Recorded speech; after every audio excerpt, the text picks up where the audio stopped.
Hurricane Milton has finished its run through Florida, and I'm going to be completely honest, we've got some very good indication that it seems to be doing okay down there with Ron DeSantis at the helm because, well, the mainstream media really isn't talking about it, and the people over on X aren't talking a whole lot about that either, but we'll talk about that. What has happened in the aftermath, where the rebuilding is going, and what happens next for the state of Florida in the wake of two historic hurricanes.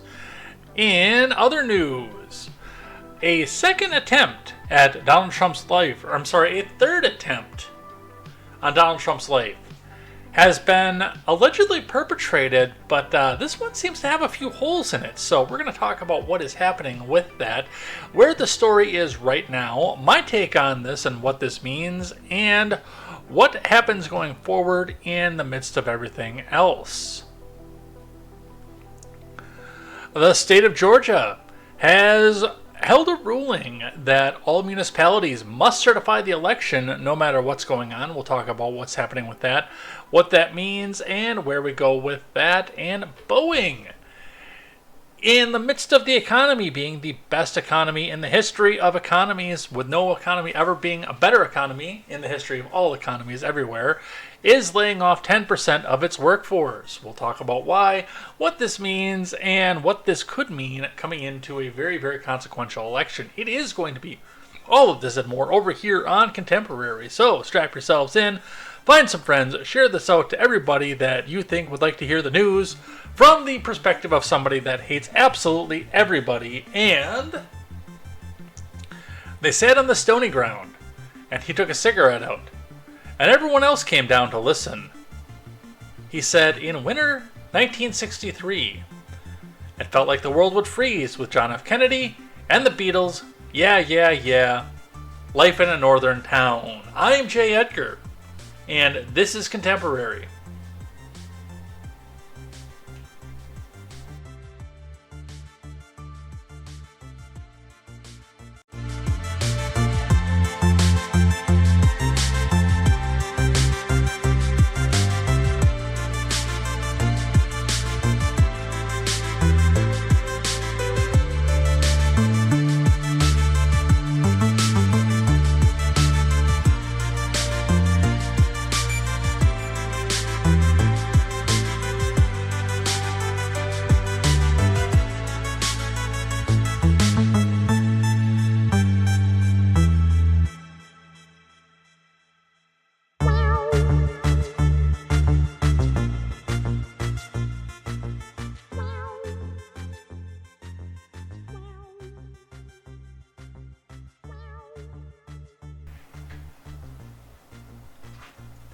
I like that song a lot, and it's got a nice dramatic pause right in there, and I kind of waited for that one there. Of course, the people watching on Instagram have absolutely no idea what I'm talking about, but yeah, that's probably one of my favorites on the Video Game Study Lounge YouTube channel. That is, Game Chops is the address.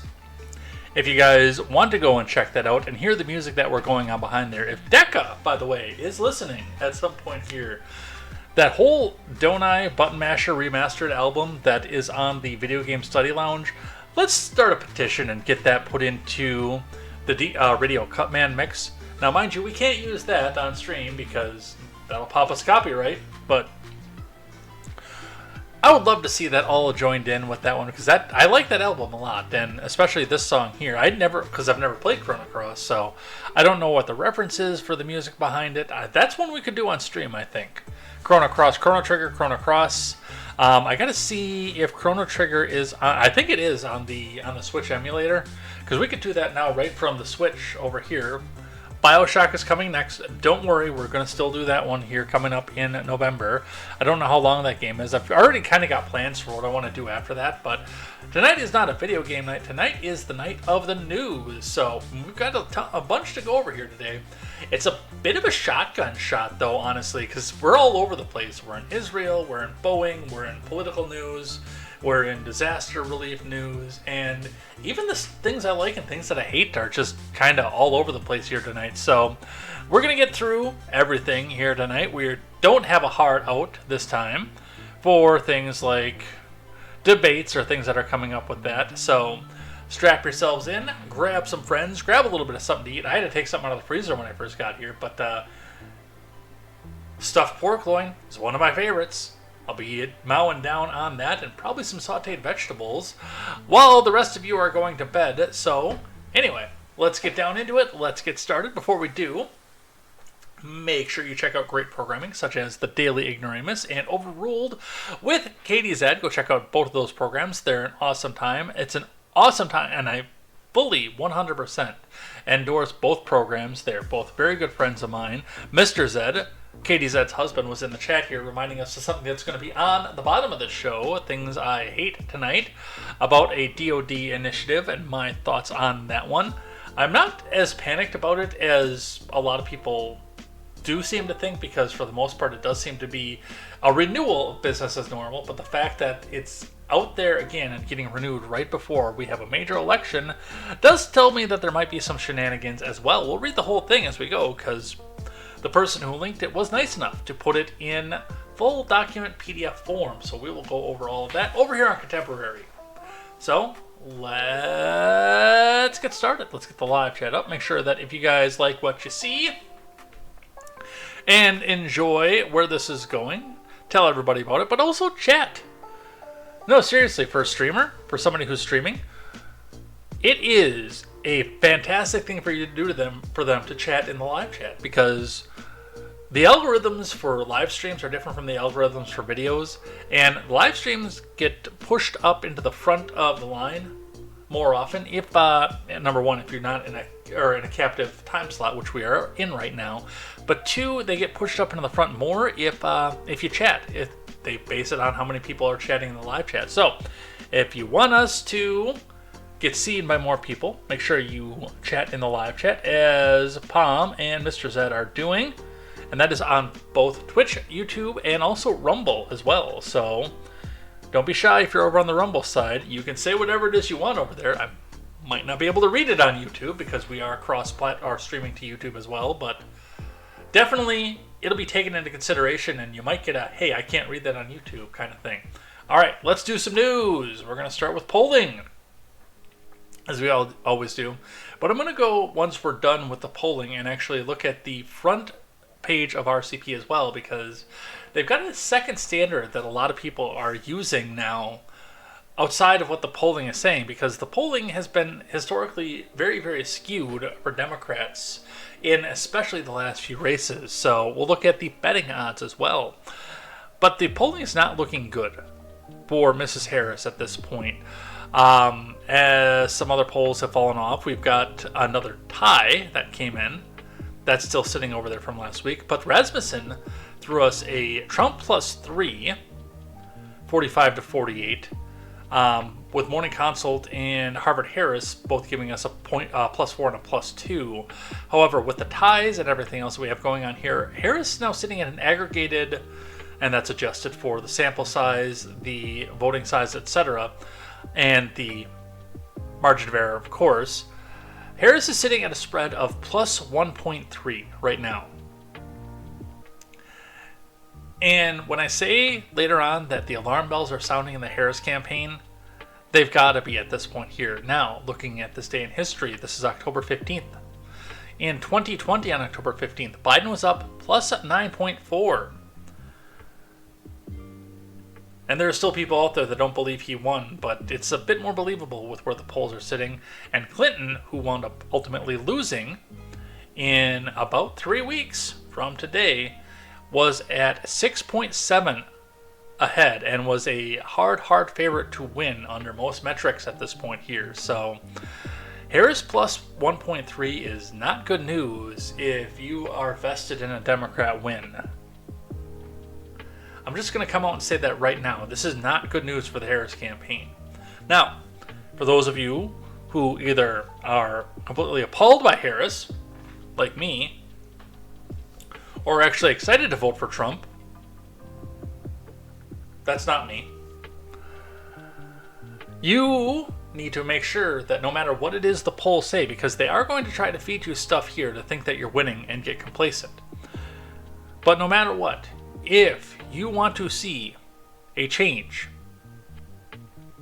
in the leadership, in the direction of this country, and you think that Donald Trump is the man to do it, you need to get out and vote.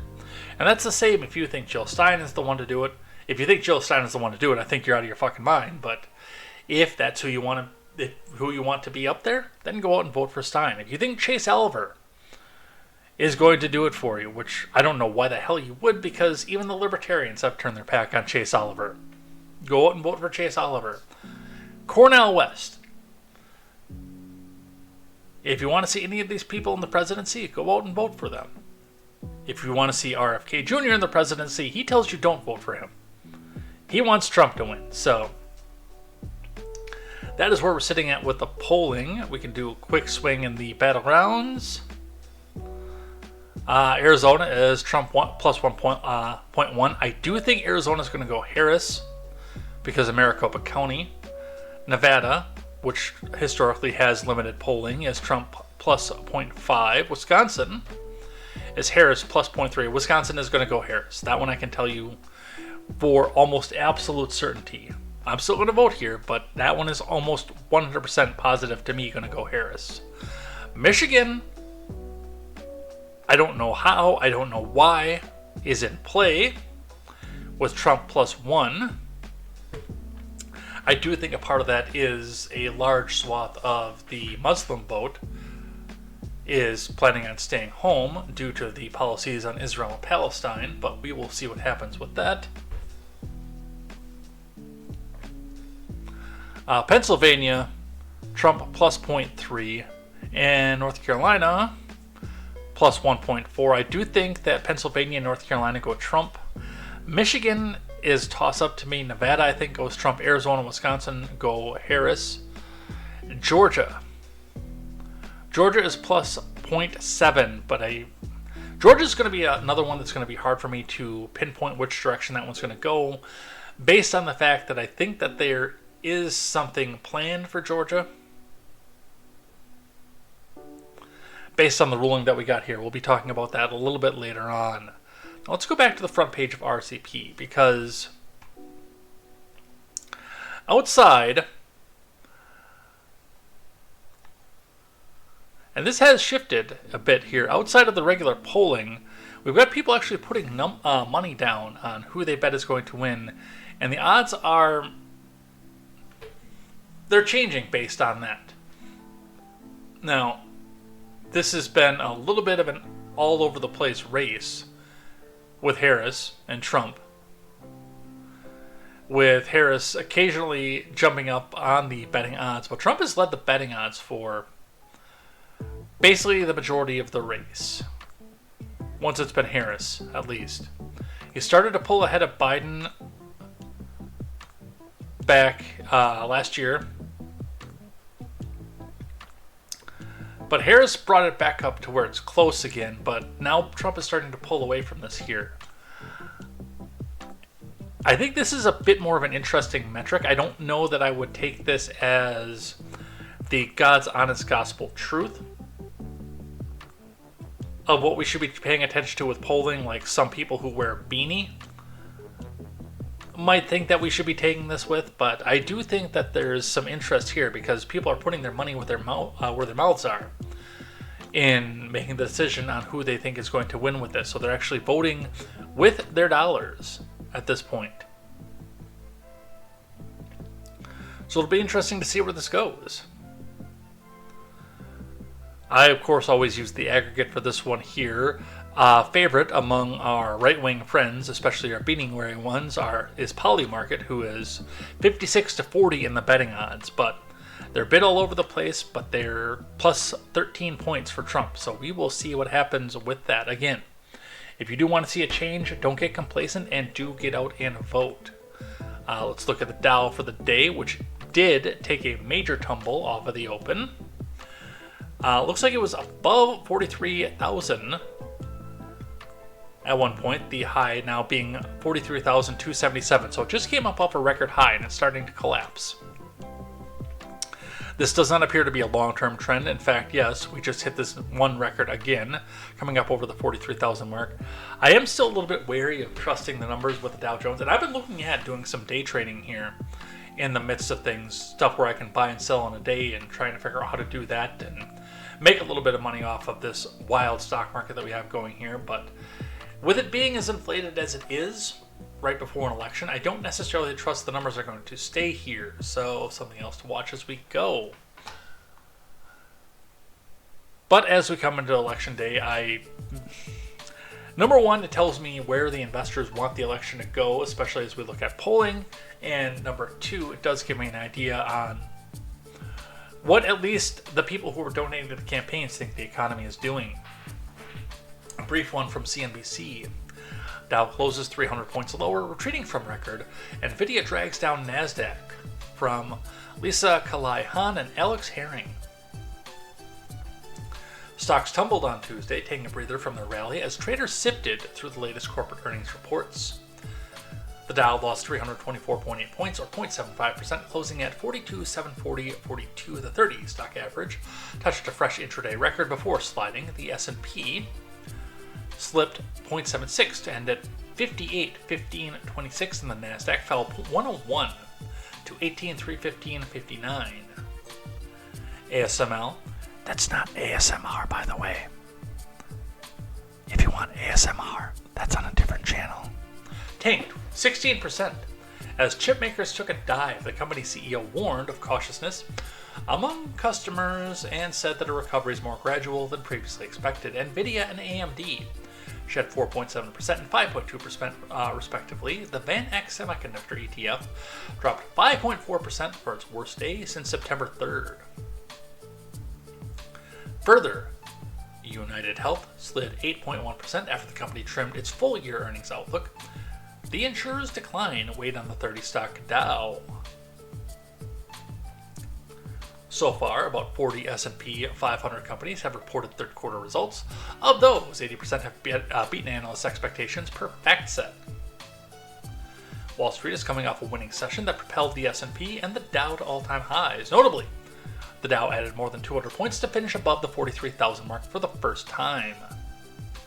Despite Tuesday's declines, the three major averages are higher on the month and seem to track and overcome historically volatile season. But Terry Sanvin, chief equity strategist at U.S. Bank Wealth Management, says that stocks aren't out of the woods just yet. So, we've got a few things that are moving right now, a few things that are shaking. We will see what happens with that. Let's talk Milton. Starting with a pair from the Associated Press, Florida returning to something like normal after Hurricane Milton. From Russ Bynum and Kurt Anderson. As Florida counties hard hit by Hurricane Milton are returning to a semblance of normalcy, with power restored to most areas on Monday. Gas stations reopening and students preparing to return to school. Some neighborhoods remained without power.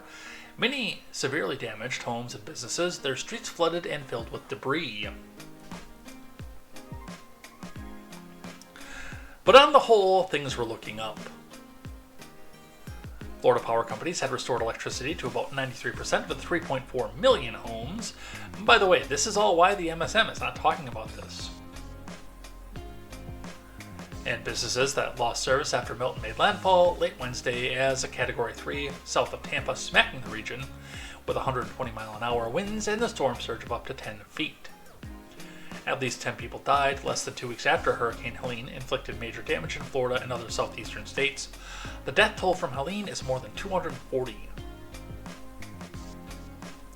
Three major power companies in the area hit by Milton deployed thousands of workers to quickly repair lines, poles, and other infrastructure. I know those guys got in and started working as soon as possible, Florida man Ron DeSantis said on a Monday news conference at Seaport Manatee, just south of Tampa Bay. He said the recovery's been very rapid, and we appreciate what you've been able to do. So, this is going to go away in a hurry. I've had a lot of criticism about Ron DeSantis, and I myself still, to this day, could not vote for him. His abysmal record on free speech, including signing a law that makes it a felony to put a billet somewhere public and then have it get caught by the wind and fall into a private residence if it's anti-Semitic. means that I could never vote for him in a primary for the presidency or any other position where he could be. But that does not mean that I don't think he's doing a good job. I do think he's doing a good job with Florida. I think he's doing very well with the disaster cleanup. But that is, the free speech thing was a non-starter for me. That's going to be the same no matter what, and I won't forget that.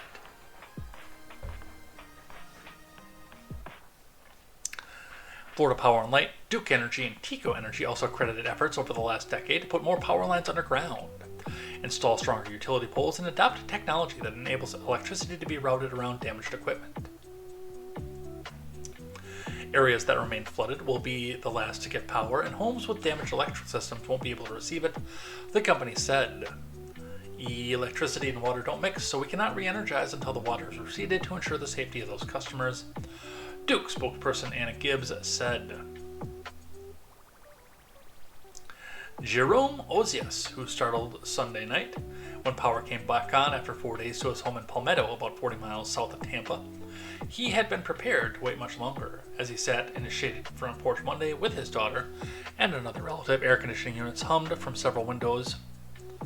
I'm surprised, but I'm happy too, said Ozias, who emigrated from Haiti nearly 3 decades ago. Don't worry, he's not eating the dogs or eating the cats, just yet. With power for his refrigerator, he replaced the food that had spoiled. Lines are mostly going to gas stations. DeSantis said about 12 million gallons of fuel was brought in over the 4 days since the storm. That helped replenish stations that ran out of gas before Milton arrived. The state has also opened a dozen sites in Tampa Bay. Word is giving about 2 million gallons of fuel. Giving away, rather, 2 million gallons of fuel. So, according to the fuel tracking website, in-app Gas Buddy, go away. Stupid pop-ups. About half of Tampa gas stations had fuel on Monday afternoon. On Friday, less than a quarter did. Indicative of the improved conditions was a line at a Palmetto car wash where David Washington used a towel to dry off and buff his now sparkling blue F-150. The pickup had been spattered with mud from driving through soggy areas as Washington checked out on relatives after the 2 storms. So, cleanup was quick. People are getting back to normal. People are getting back to school. And it looks like everybody's happy right now. Kind of happy to see that one there. Another one from the Associated Press. Residents slogged through flooded streets to clear debris after Milton tore through Florida. From Chris O'Meara, Brendan Farrington, and Ty O'Neill.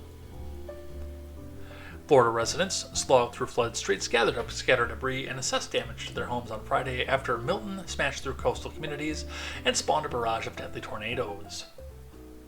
At least 10 people were dead, and rescuers were still saving people from swollen rivers, but many expressed relief that Milton wasn't worse. The hurricane spared densely populated Tampa a direct hit.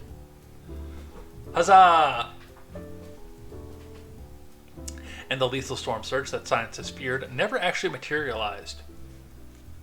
Huzzah! Florida man Ron DeSantis warned people not to let down their guard, however, citing ongoing safety threats, including downed power lines and standing water that could hide dangerous objects. I'm saying we're at the point where fatalities that are preventable, DeSantis said. You have to make the proper decisions and know where the hazards are out there. As of Friday night, the number of customers in Florida still without power had dropped to 1.9 million, according to PowerOutage.us, so this is an older article. St. Petersburg's 260,000 residents were told to boil water before drinking, which is probably still a really good idea. Cooking or brushing their teeth until at least Monday.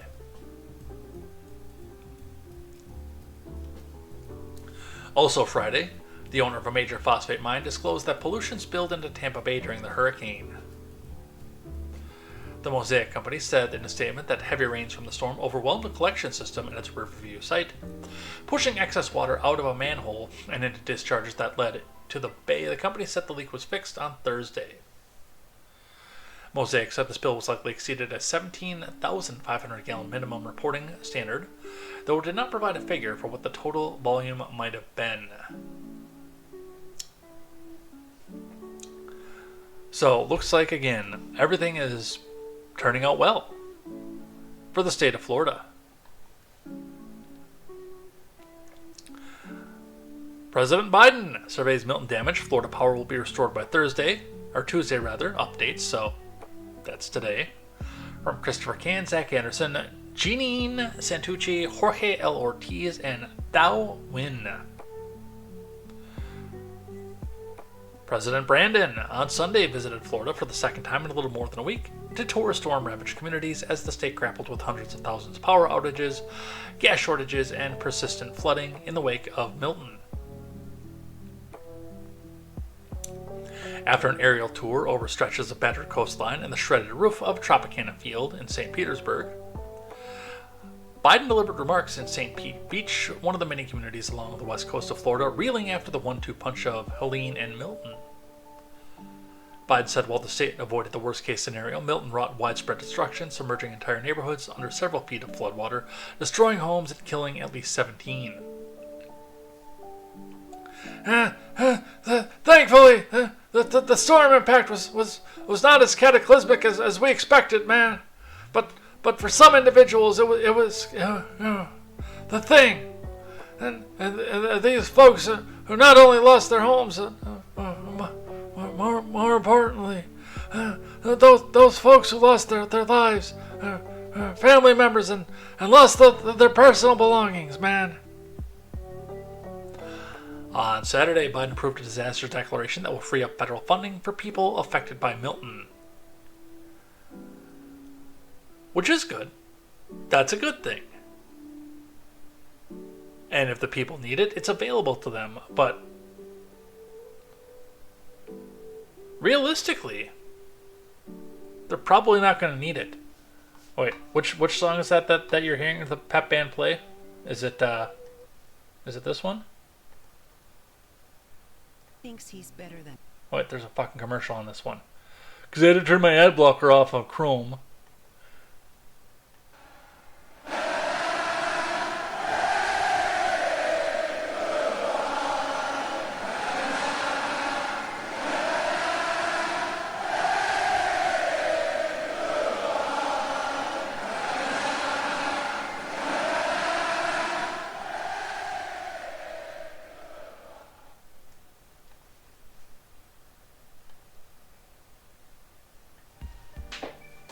That one?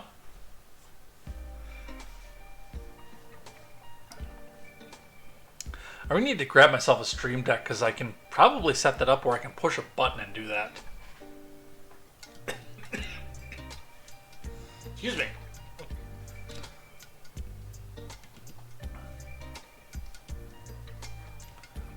Anyway, going back to the federal funding for that, like I said, it seems like Florida man Ron DeSantis has this under control.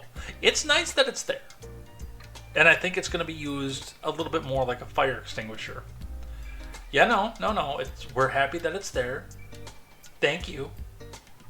We don't need it right now, but thank you for making it available. If we need it, we'll use it.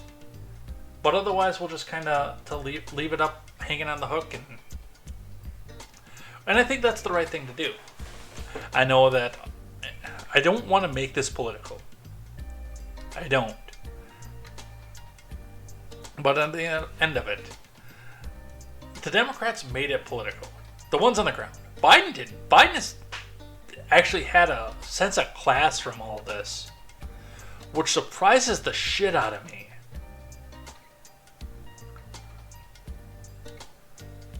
Where now, people are out there on the left saying, oh, well, now Florida's for socialism, and they're begging for those federal dollars. And yeah, I'm sure that a bunch of them have used it, but I don't think a lot of them are just begging for it. I think it's just been there.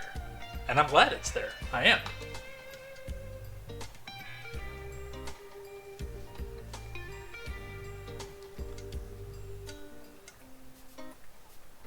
So that is what they have going on there. Let's grab one from CNN.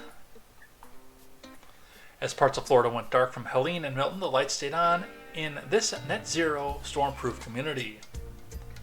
From Rachel Ramirez.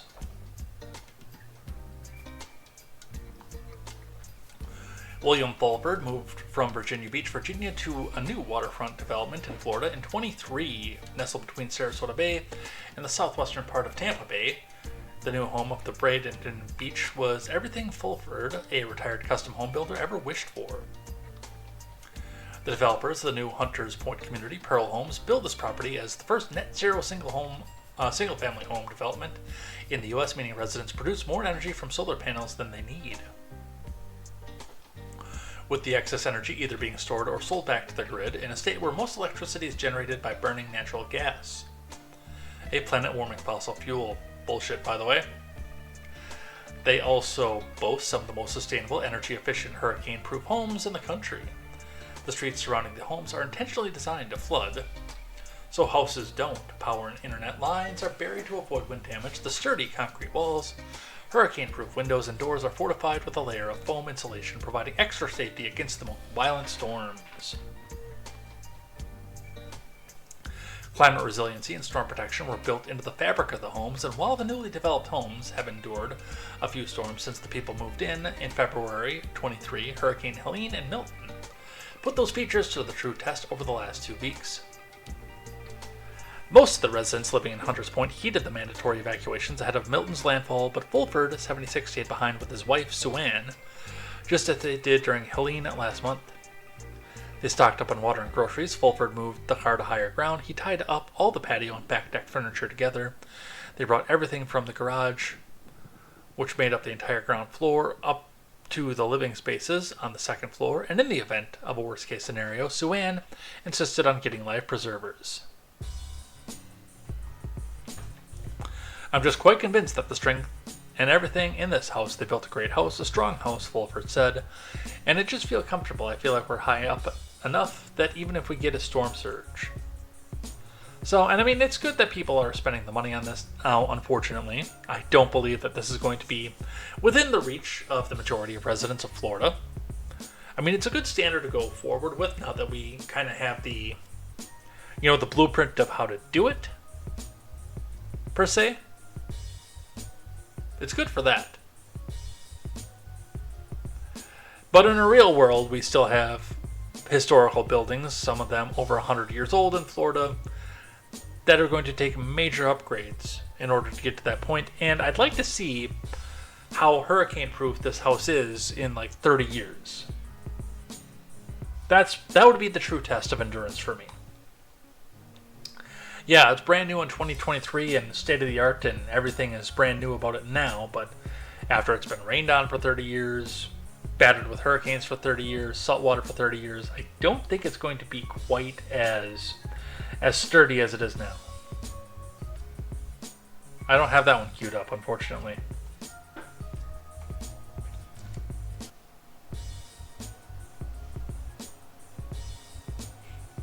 Mog says, Dems love that hurricane. There was parts of Florida that were zero carbon footprint. I don't know if that's the case. They didn't have power, but depending on what fluids were left in the car or what generators they used, I don't think that was quite zero. As zero as you think. I'm going to skip this one because this is the New York Times actually talking about the exact same thing. The Babcock Ranch. Oh no, this is a different story. This is where people are sheltering. As Hurricane Milton rushed ashore last Wednesday, at least 2,000 Floridians found safe haven at Babcock Ranch, a community the size of Manhattan that opened in 2018 to withstand climate-driven storms. Evacuees spread across the 2 buildings designated as shelters by the Florida Division of Energy Management. A K-12 school held about 400 people, and a 40,000 square foot sports facility housed 1,600 more. Many fled from Fort Myers, a coastal city about 15 miles to the southwest, where residents were under a mandatory evacuation order. Ooh, maybe. That might be too soon, Mog.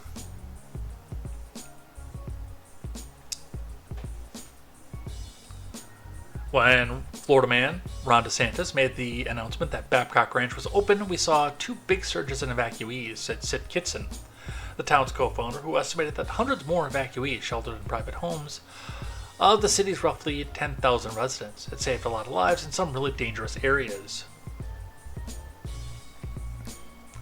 So, also, a good thing that in Florida they had prepared, they had a place to put these people right away, and everybody again wound up safe. You couldn't ask for a better outcome from a Category 3 that was barreling down towards a very populated area. From News Channel 8 NBC out of Tampa. Operation Blue Roof. Program open to residents with Hurricane Milton damage. From Rachel Tucker. The U.S. Army Corps of Engineers activated Operation Blue Roof, a program to help property owners protect their homes while they await repairs after Hurricane Milton. Operation Blue Roof provides fiber-reinforced industrial-strength sheeting to protect storm-damaged roofs for affected residents of Brevard, Citrus, Charlotte, DeSoto, Hardy, Hernando DeSoto. Actually, there is. We've got Hernando and DeSoto. First Florida man was Hernando DeSoto. Excuse me. Highlands, Hillsborough, Indian River, Lake, Manatee, Okeechobee, Orange, Osceola, Pasco, Pinellas, Polk, Sarasota, Seminole, St. Lucie, Sumter, and Volusia counties. To qualify for the program, and if you are listening to this in Florida, take heed. Residents must meet the following guidelines. The home must be the primary residence of the person or household requesting the emergency roof covering. The residence has no more than 50% of the roof framing damaged. The framing must support the plastic sheeting as a temporary repair and be able to provide safe shelter once contractors install the tarp, and the resident certifies that he or she is the owner of the residence requested to be covered or is a renter that has obtained legal permission to continue occupying the residence until more permanent repairs are made, and the resident certifies that they will shelter in the residence that they have requested to be covered, and which that's probably a good thing because I'm sure that they don't want to sit back and waste the sheeting because I don't think that there's infinite amount to go around.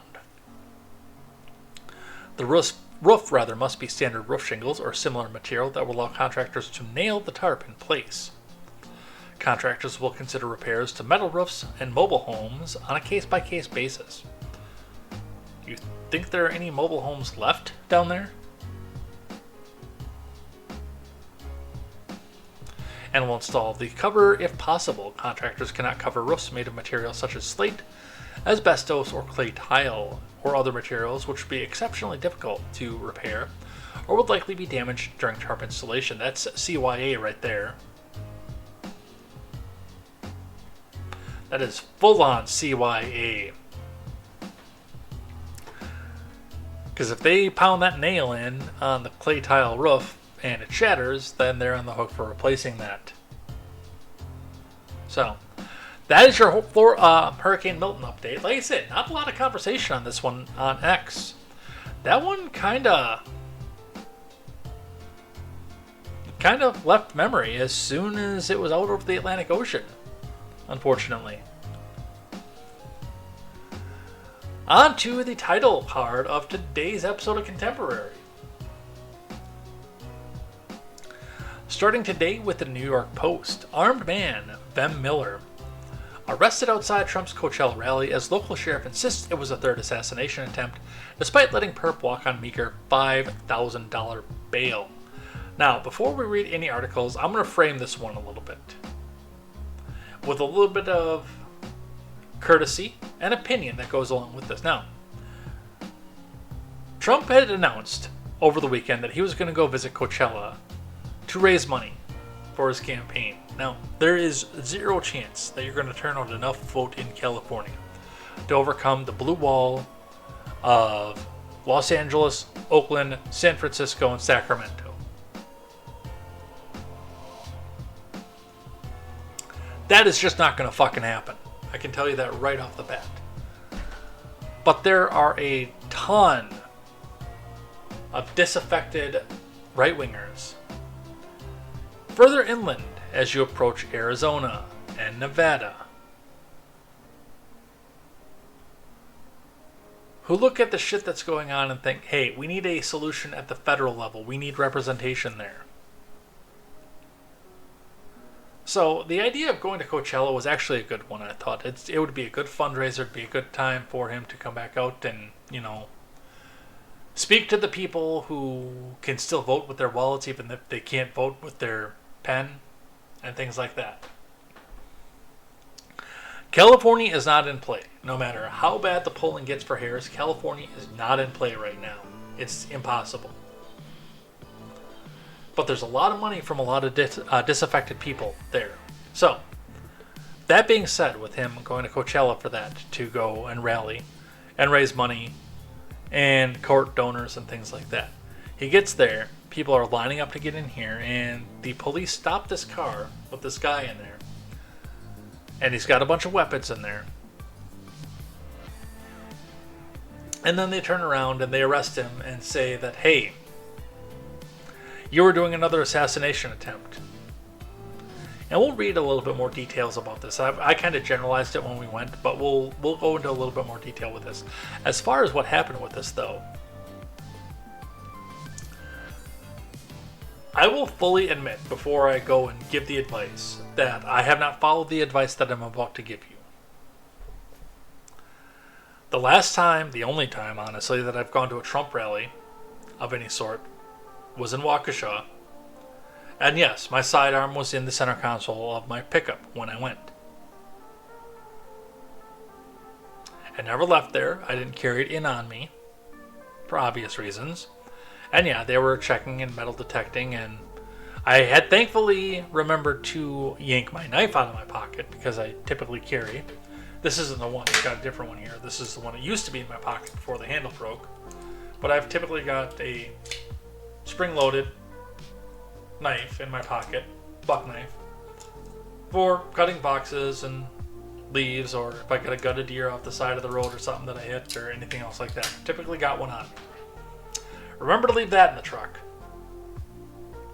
The pistol never left the center console.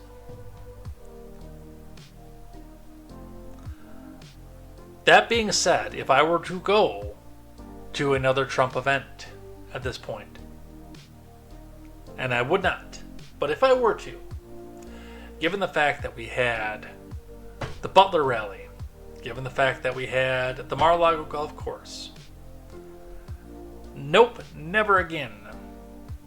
I would be stopping at home, and I would be putting that in its case in the closet. Because I don't want to be anywhere near the premises of the Trump rally with a sidearm anywhere in my vehicle. And that's something you need to consider at this point. And it's always local authorities too, by the way.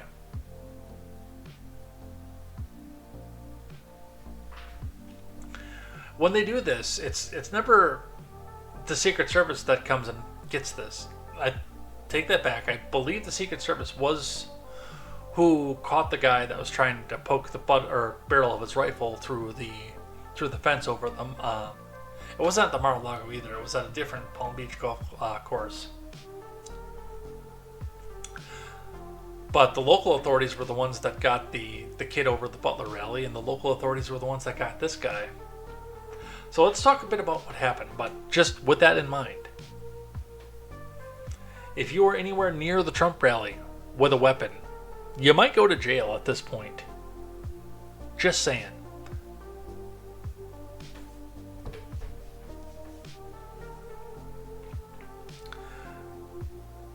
This is from Alex Oliveira and Joe Marino.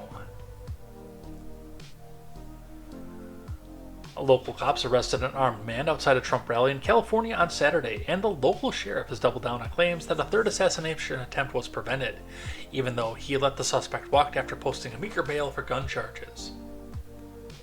They didn't have any evidence on anything else.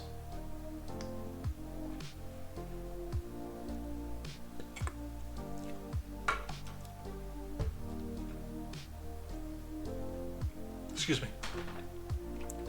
I truly believe we prevented another Trump delete event, Riverside County Sheriff Chad Bianco told reporters on Sunday. A day after, suspect Ben Miller was arrested at a checkpoint outside Trump's rally in Coachella Valley. You probably still have my pistachios, I think. The pickle ones.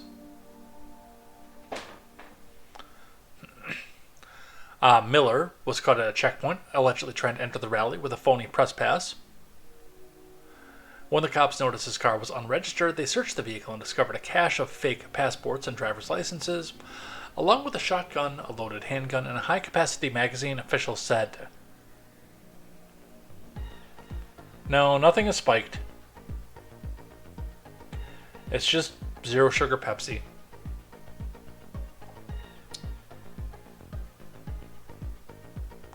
He was soon booked on weapons charges and sprung after posting $5,000 of bail, but the sheriff turned around and told the Riverside Press Enterprise that his department had all but saved Trump's life. Federal agencies, however, appear to disagree.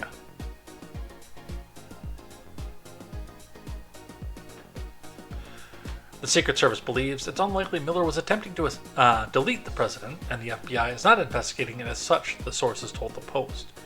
Noting Miller is a member of an anti-government far-right group and probably has the weapons for personal defense alone.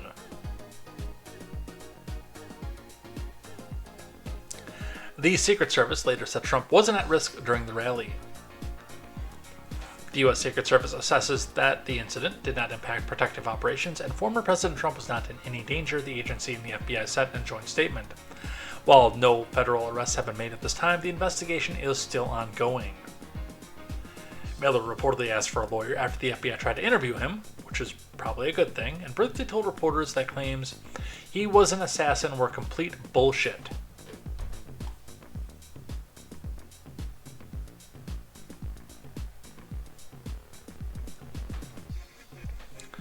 But the sheriff stood by his initial assessment while speaking to the press on Sunday, calling Miller a lunatic and suggesting the country might be for suggesting the lawman was being dramatic.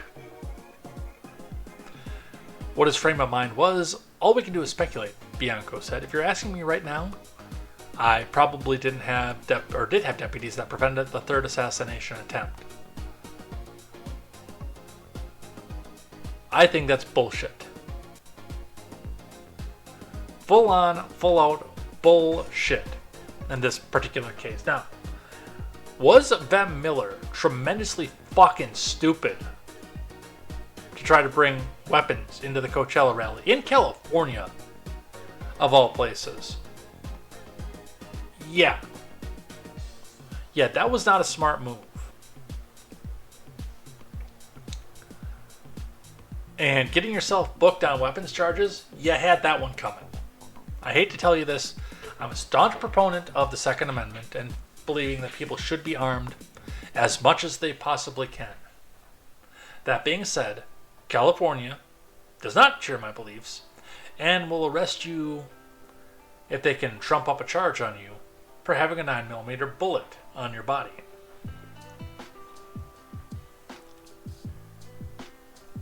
If they can find a way to trump up the charge. These are things you have to consider when you're going to places like this.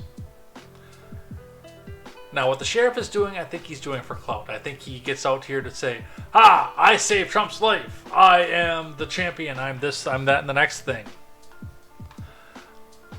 But I think a lot of people see through it. And this guy, I mean, he's well known. He's an ardent Trump supporter. I don't think that the story serves to forward the narrative that a lot of the right-wing media influencers are trying to say, is that they're coming out here to say that they're trying to kill him again, to say that he's this unique evil. I don't think it's that. I think he's doing it for clout.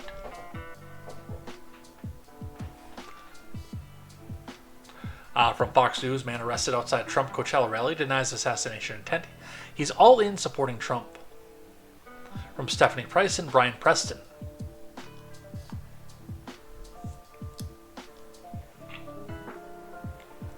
The man being accused of a potential third assassination attempt on former President Trump spoke with Fox News Digital and says claims against him are false in the first extended interview since his arrest. Ben Miller said he reported the guns to the authorities, which he says he always travels with despite never using them. There's another weird thing about this, by the way. This is, and I mean, I know libertarians who are the armchair warriors, the armchair generals, and the meal team 6, as you will, where they buy all these weapons because they can, and they never train with them and they never use them. And admittedly, it's been a little bit while since I've taken my 9mm out and fired off a few rounds, but you know, time and material's there. But I've at least done it. Mog says 4 attempts and the fifth ones are free. Pomp says, regardless of personal beliefs, must follow laws until they change and work to change them. I don't know if this guy was a resident of California or not.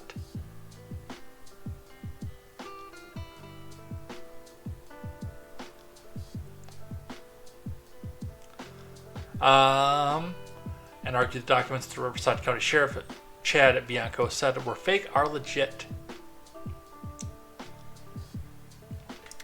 His arrest on gun charges sparked speculation following 2 assassination attempts on Trump since July.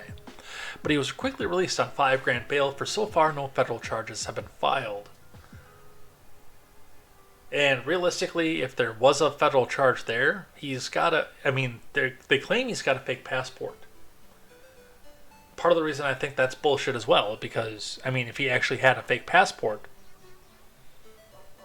he'd be in federal jail right now for forgery of a government document.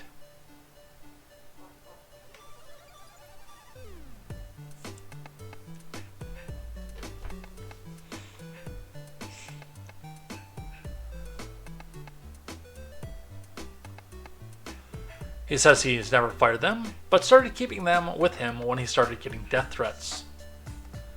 I've literally never even shot a gun in my life, Miller said. Well, if you managed to dodge this felony charge, you might want to fucking start.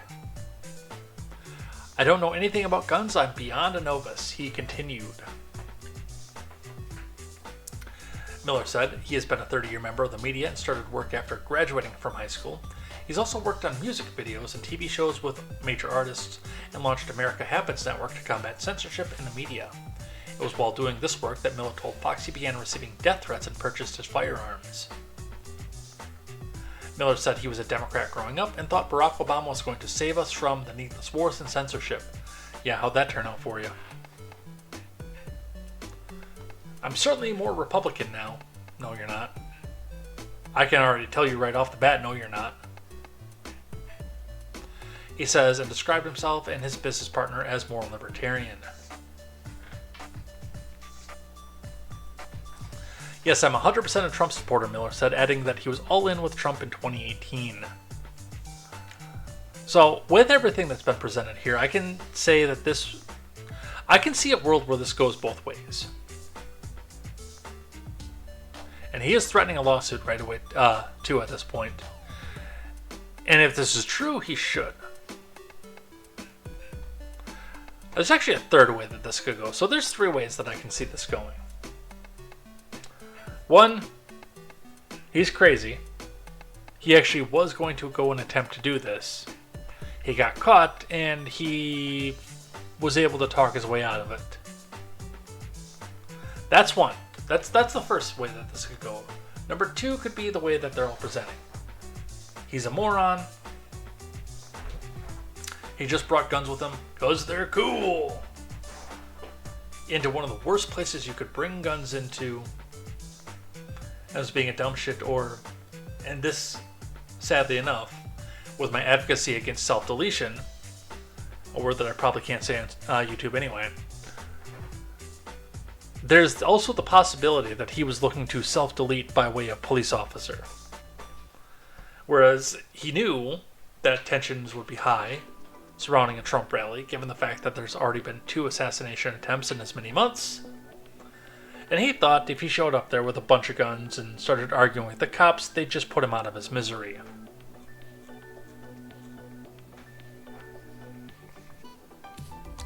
But there's just so much weird about this. I don't think he was there to off the president. I think he's just an idiot.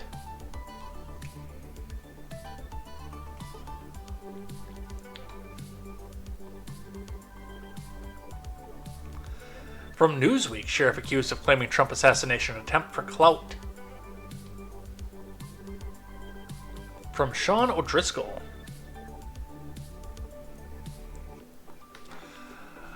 A sheriff was looking for public acclaim and clout when he claimed a Nevada man, okay, so there's the answer right there, he is from Nevada, not California, was trying to assassinate Trump, an activist has said. Mindy Robinson, who said she is both a friend and a business partner of suspect Ben Miller, told Newsweek that Miller is a supporter of former president and posed no threat to anybody.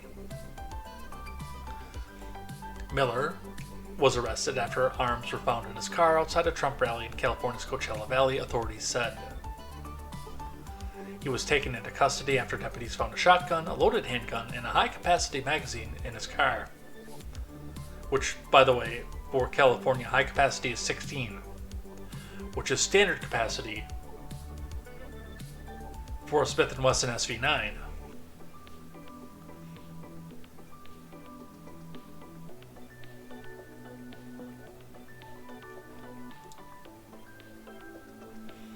The arrest occurred at 4:59 p.m. at a checkpoint near Avenue 52 and Celebration Drive, about a half mile from the rally entrance. Miller was driving a black SUV when he was stopped.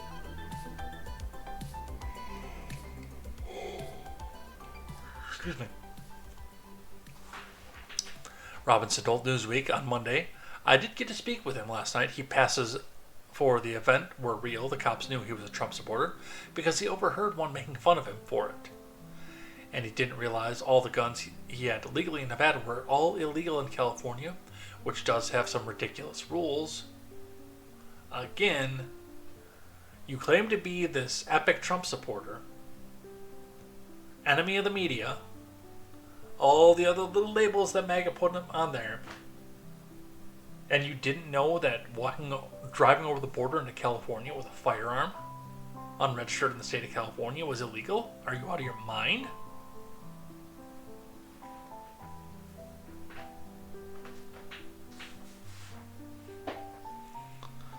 Yes, they do have ridiculous rules. Know them before you go there. I'm not going to pretend I've been some saint on this either, by the way.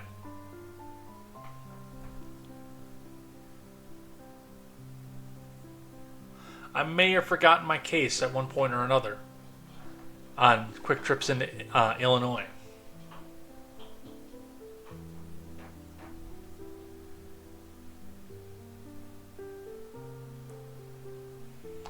Because Illinois case is unloaded unless you have an Illinois reciprocal permit.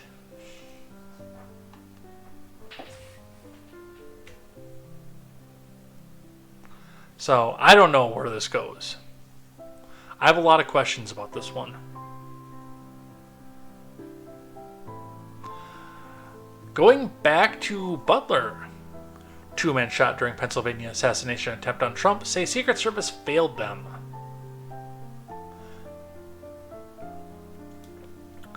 2 men. There's no author given for this one.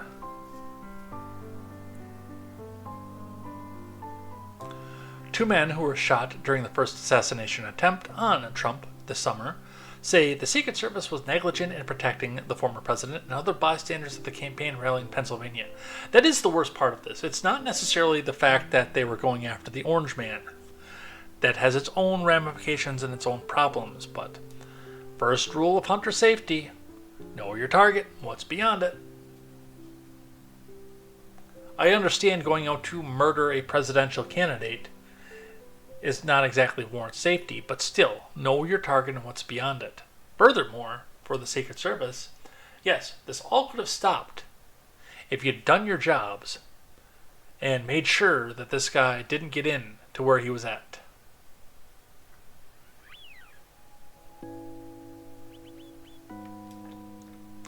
David Dutch, an ex-Marine, and James Copenhaver, a retired liquor store manager, told NBC News in an exclusive interview Monday that they were excited to be sitting in the bleachers behind the Republican nominee at the fairgrounds in Butler on July 13th when gunshots rang out and they were hit. Another man, Corey Comparator, was killed in the shooting while shielding his family.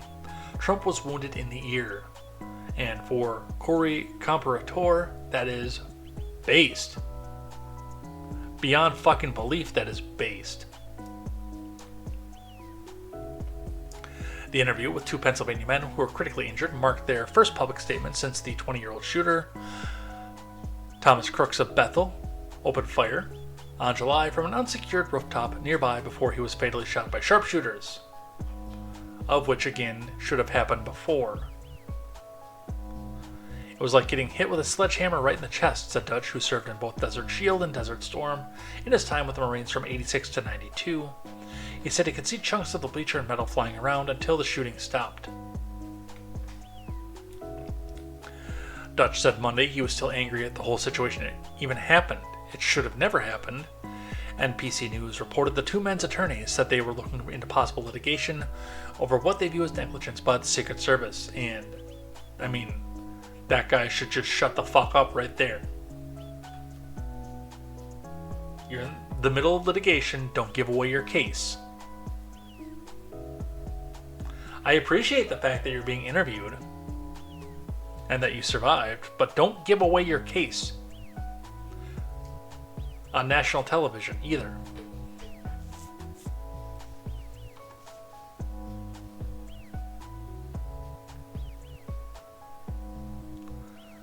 Alright, more election news, because we've got a bunch of that here.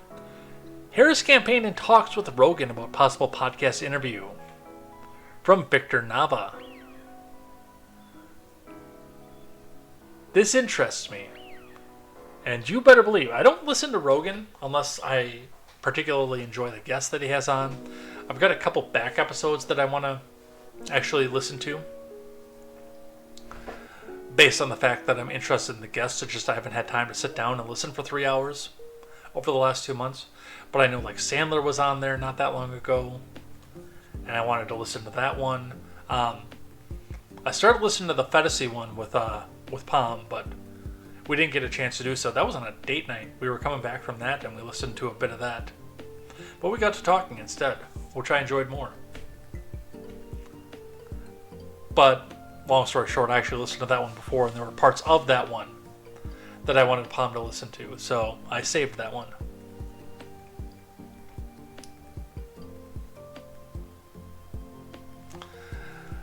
But for Rogan to have Harris on, I don't know how it would turn out. I think it would be interesting. I'd like to see it, actually. But I don't know where it would go.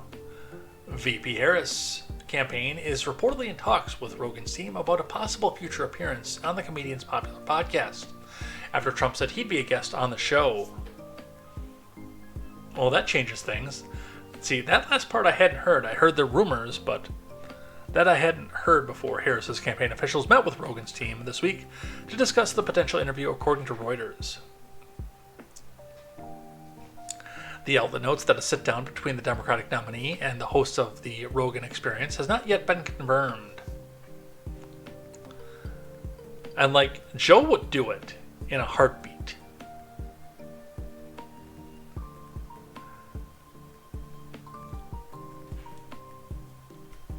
I don't know what they would do with contracts and breach of contract, though, because I'm sure that they're going to be handing him a list of questions and off-limits topics that he can't go back and ask about. And, I mean, by the end of 3 hours, the guy's just having fun with the people and screwing around with them. And, I mean, there's no script for any of this stuff. I do a similar show,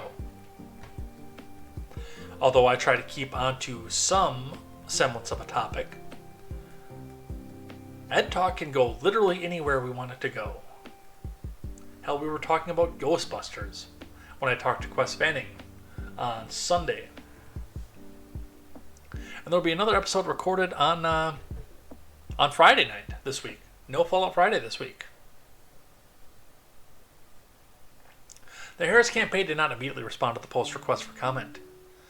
The reported talks between Harris and Rogan came on the same day Trump revealed he will be one of the UFC commentators' guests ahead of Election Day, although I have not yet seen that confirmed either.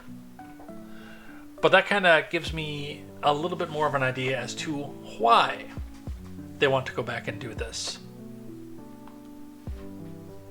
I'm doing it, actually, the former president told Nelk Boys podcast on Monday, calling Rogan a good guy. Rogan has not publicly commented on Trump's apparent upcoming appearance and his team's talks with Harris. The vice president has ramped up her media appearances in recent weeks, so that'll be interesting in a couple of different ways. Now, I didn't put the campaign promises for young black men on here because I was not able to corroborate and confirm them before we got started today. But as far as where this goes, with Harris, and she's been doing a podcast circuit at this point. She's been doing a podcast circus, that's another good word for it, but she's been doing a podcast circuit to a mostly captive audience. An audience of people who would vote for Harris no matter what. You know, when she's on the Spank My Ass Harder Daddy podcast, Alex likes to say that she has a mix of people and she has independents and Republicans listen to her. No, she doesn't.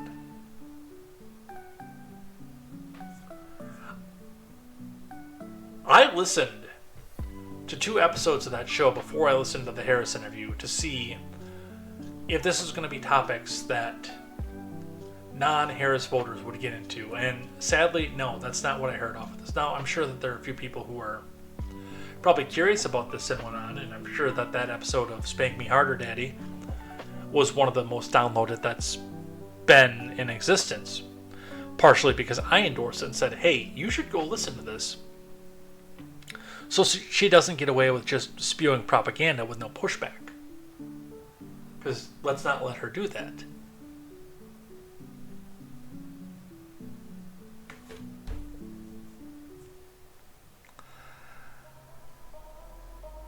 But Rogan, I don't think will let her get away with shit.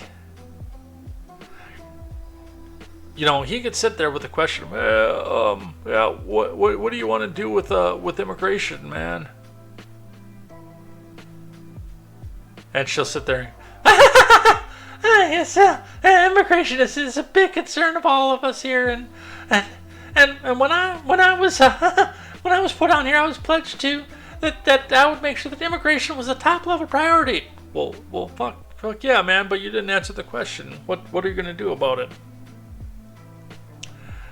Like when Rogan asks, he wants the question, and like legitimately, when I listened to her on Alex's podcast, on Spank Me Harder Daddy, it was she'd get asked a question and straight into a canned campaign response, like she was doing a mainstream media. And I mean, that's nothing new with the way that they've been running these campaigns forever.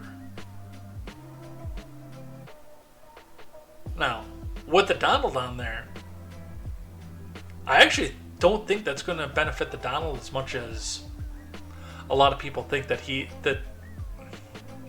a lot of people think that would be a big benefit to the Donald as well, and I don't see it. Because he's also really, really good. He's got sloganeering, he's got canned responses. He can improvise more than I think Harris can.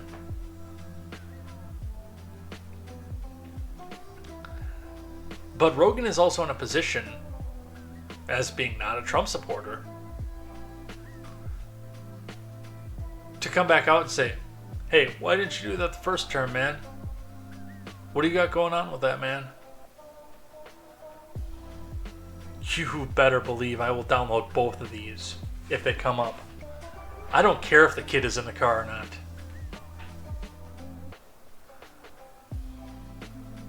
That would probably be one of the most interesting listens that most of us would ever get in our lives. And I hope he interviews both of them. I legitimately do. I want to hear this.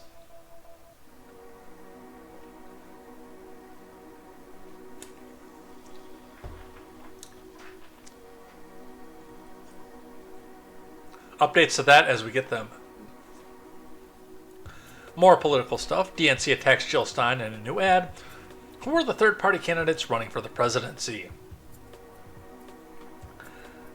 I didn't know about this right away, but I kind of looked into it a little bit because I've been lately on when I do play around on X, and I, hate to be that guy that says that, but when I got a girlfriend, that slowed down a lot. I used to live on X. But over the past like 4 days, I have been inundated with a slog more. No, Trump did not recently meet with Putin.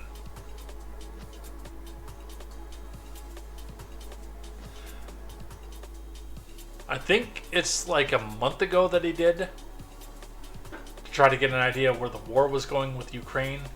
Probably to try to get pointers onto how to, negotiate a ceasefire with that one. But I have been inundated. Unless I didn't see it and didn't know about it. I'll look up for link after contemporary. Going back to this though, I've been just inundated with a slog of Jill Stein supporters who are proud of the fact that they voted for Jill Stein. And a comment section just jam mother effing packed with people who are trying to shame them for voting for Trump. I'm going to come out and say before we get into this article here, that shit didn't work on me when it was my parents doing it. In the early 2000s. When it was W. When I thought that John Kerry was going to save us all.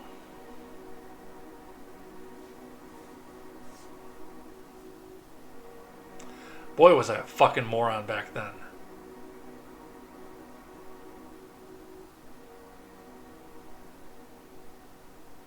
But I've never been taken in by this. A vote for X is a vote for Y.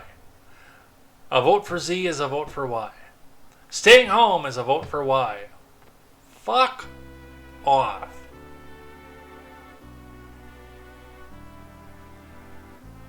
Until very recently, I know a lot of my Republican friends were pissed about this. My sister was pissed about this.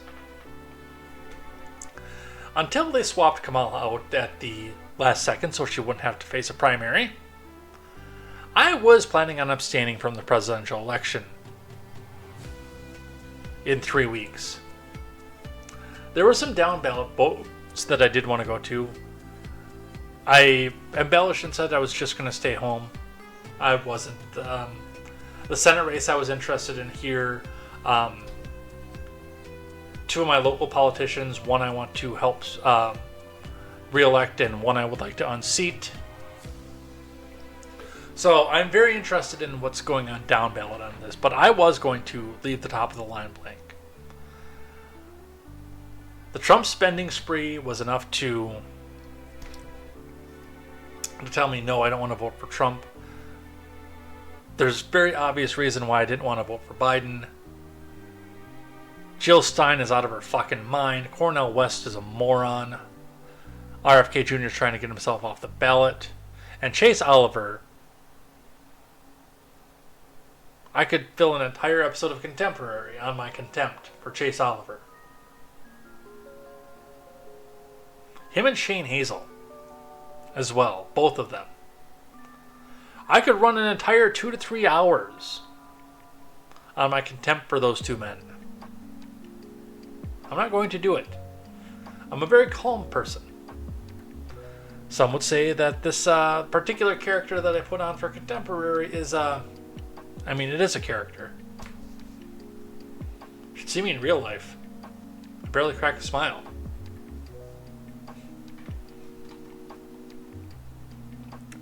But as far as Jill Stein, Margie Cullen is our author for this article. With just over 3 weeks until the November 5th election, opinion polls show a tight race, especially in the 7 battleground states that will determine the outcome. As a result, the DNC released its first ever television ad targeting third-party candidate Jill Stein as a spoiler, who only benefits former President Trump's re-election. False. The ad opens with a photo of Stein slowly transforming into the Republican nominee. Why are Trump's close allies helping her? Stein was the key to Trump's 2016 wins in battleground states. False. Says the narrator. She's not sorry she helped Trump win. That's why a vote for Stein is really a vote for Trump. The ad follows Stein's growing support among Arab Americans and Muslims in battleground states like Michigan, Arizona, Wisconsin, where they have large populations that help propel President Biden to narrow victories in the 2020 election. Which, by the way, blows my mind. Arab Americans and Muslims, who are disaffected by the DNC for their support for Israel, literally voting for someone whose last name is Stein. You can't write this. You can't make this up.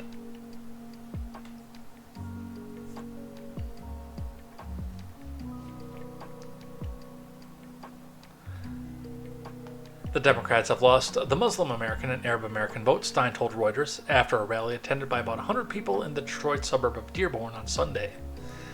They're going to be losing enough swing states that they will not win, and they cannot win. Asked about her potentially taking votes from Harris and helping Trump in those states, Stein said after a rally in Michigan on Sunday, "This is a very dire situation that will be continued under both Democrats and Republicans. So we say there's no lesser evil in this race." The DNC called Stein a spoiler candidate with no path to victory. She put Trump in the White House in 2016, and she's ready to do it again. A vote for Stein is a vote for Trump, said Adrienne Watson, a senior advisor to the DNC. So, and this is just something that drives me nuts. And then they go through, there's Jill Stein, the Green Party candidate, Chase Oliver, the non-libertarian libertarian, Cornel West, the Black Panther.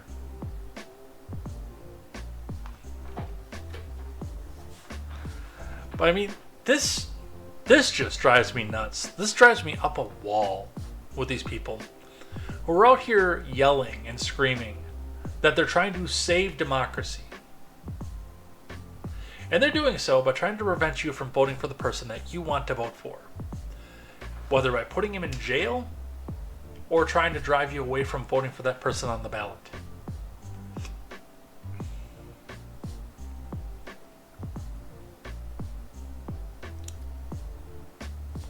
Don't get me wrong.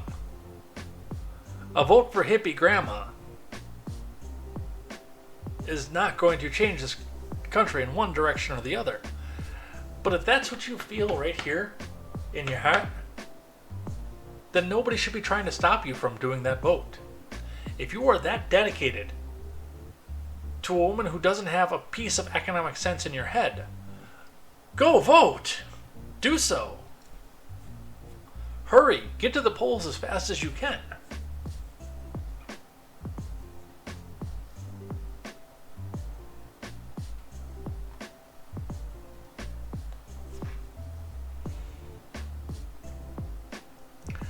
And one of the differences, and part of the reason that I get so frustrated with people like Shane Hazel and Chase Oliver, and I said that I wasn't going to go too far into this here,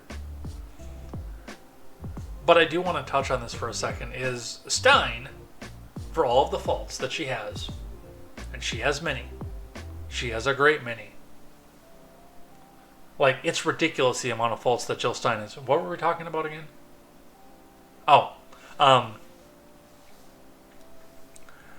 Stein is actually doing it to win. She's running to win. It's never going to happen in the history of mankind, but she's actually doing it to win. With Oliver, and then his campaign surrogate Shane Hazel, because they're the same person, just with different haircuts. The thing that frustrates me so much about Chase Oliver is the fact that he came out after the fact and bragged about being a spoiler candidate. He bragged and said, "Well, look, I got the Republican defeated." Yeah, but as a libertarian, you got a literal Marxist elected in this place. The Republican is not going to align with you on fiscal policy or the stance on war. I get that.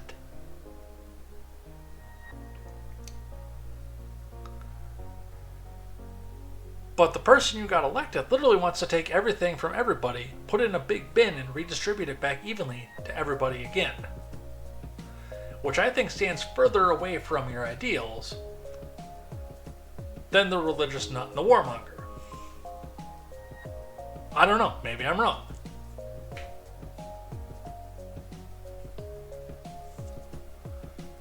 And they've both done it.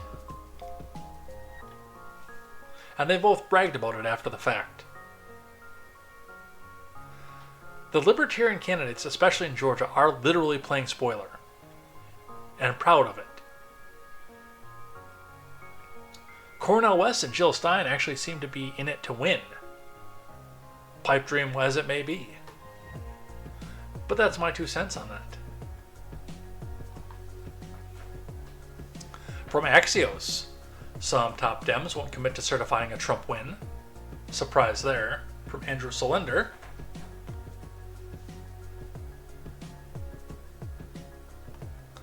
I don't know. If Trump manages to pull it off on January 6th, I'm not going to leave the house on January 6th of 2025.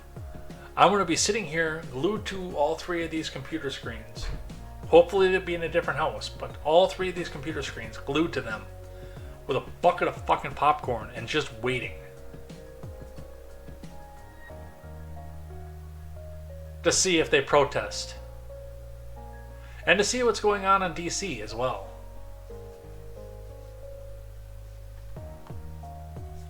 House Democrats railed against Mike Johnson for hedging on whether a GOP-controlled House would certify a Harris victory, but some of their senior members are playing a similar game. These Democrats are trapped between their deep distrust of Trump and their vigorous denunciations of any election challenges in the years since the January 6th selfie fest. Democratic leaders, however, seem fully prepared to certify a Trump victory, making potential dissenters a small minority. If any one of them speaks up during the certification, I'm going to scream insurrection. I'll go to X and do it. I don't care. I'll pop on the microphone, make a video of it, and scream insurrection and post it on X over and over again. I'll do it. Don't tempt me.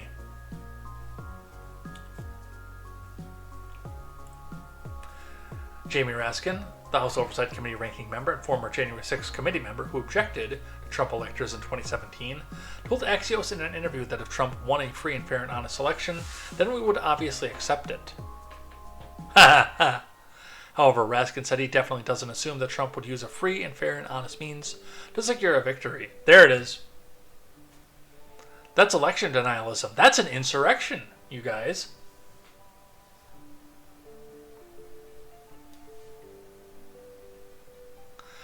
Trump is doing whatever he can to try and interfere with the process, whether we're talking about manipulating electoral college counts in Nebraska, manipulating vote counts in Georgia, or imposing other kinds of impediments, Raskin said.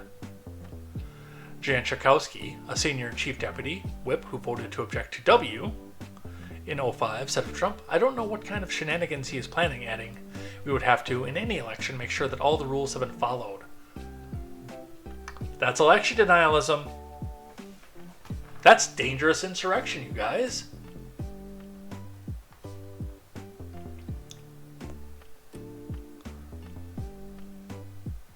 But I'm not surprised. Every Republican win since Nixon has had some or another sort of Democrat pushback in the House when they go to certify.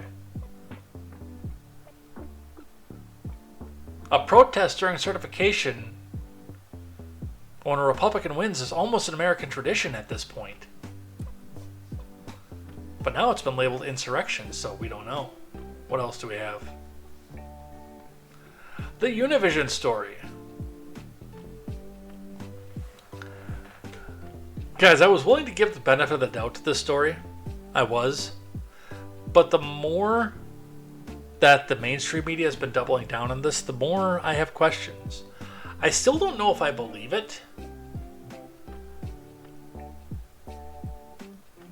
But when the USA Today has a big headline that says, "Fact check, no, Kamala Harris wasn't using a teleprompter during a town hall,"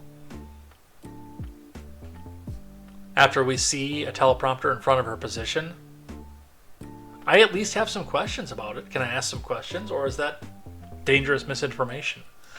Benny Johnson, breaking. Univision accidentally broadcast proof that Kamal used a teleprompter at her town hall. Watched them panic when they realized they were showing the prompter live on air. Victim of crime, are you a Republican? Are you a Democrat? The only question I ever ask is, are you okay? And sadly, we have seen over the last 2 weeks, There's two prompters, since Hurricane Helene, and they just went blank. Crime, are you a Now, thus far, nobody's been able to zoom in on these and get me a clear picture of what it said on the prompters. And that's going to go a long way into my decision whether or not I believe this or not. I'm still in the middle on this one. It is a possibility that, yes, the moderators were using the prompter.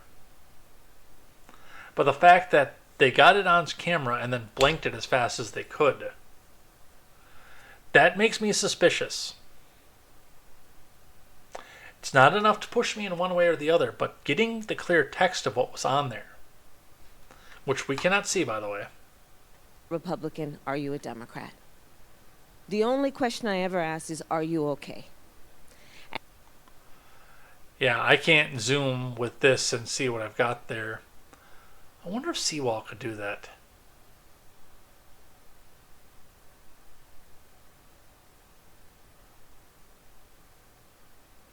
So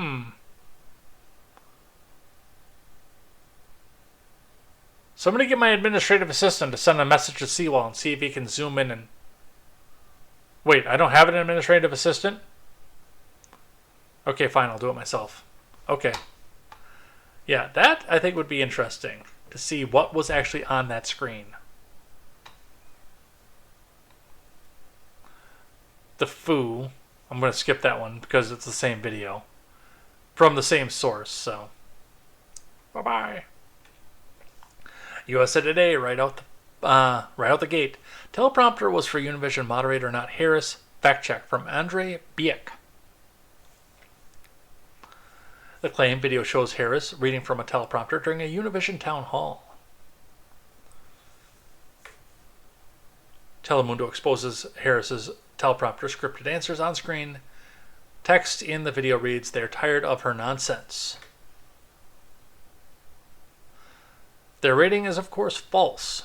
Harris didn't read her answers from the teleprompter, according to the president of Univision News and the town hall moderator. A report from Univision News showed the text on the teleprompter was in Spanish and meant to help the moderator introduce the attendee.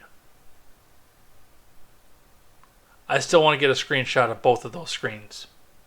Not the picture that they put out, but something that somebody critical to Harris puts out.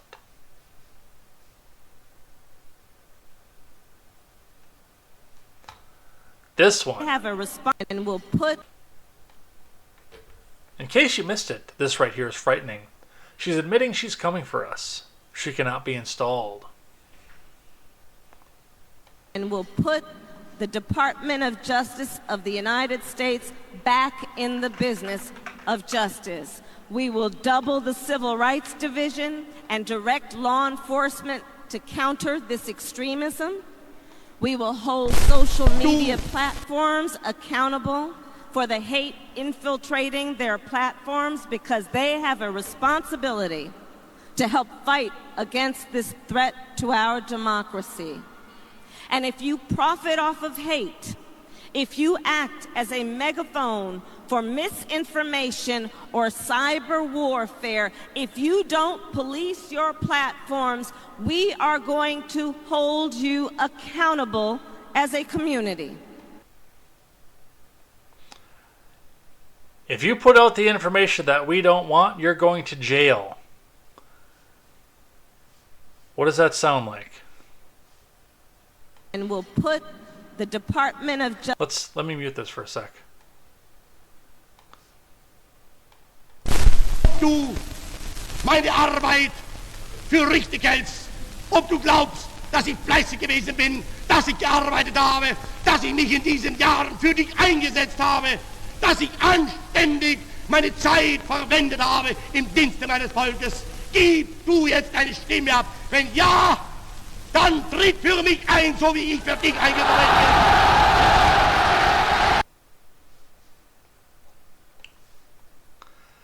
Yeah, that's what I kind of thought that speech would sound like in German.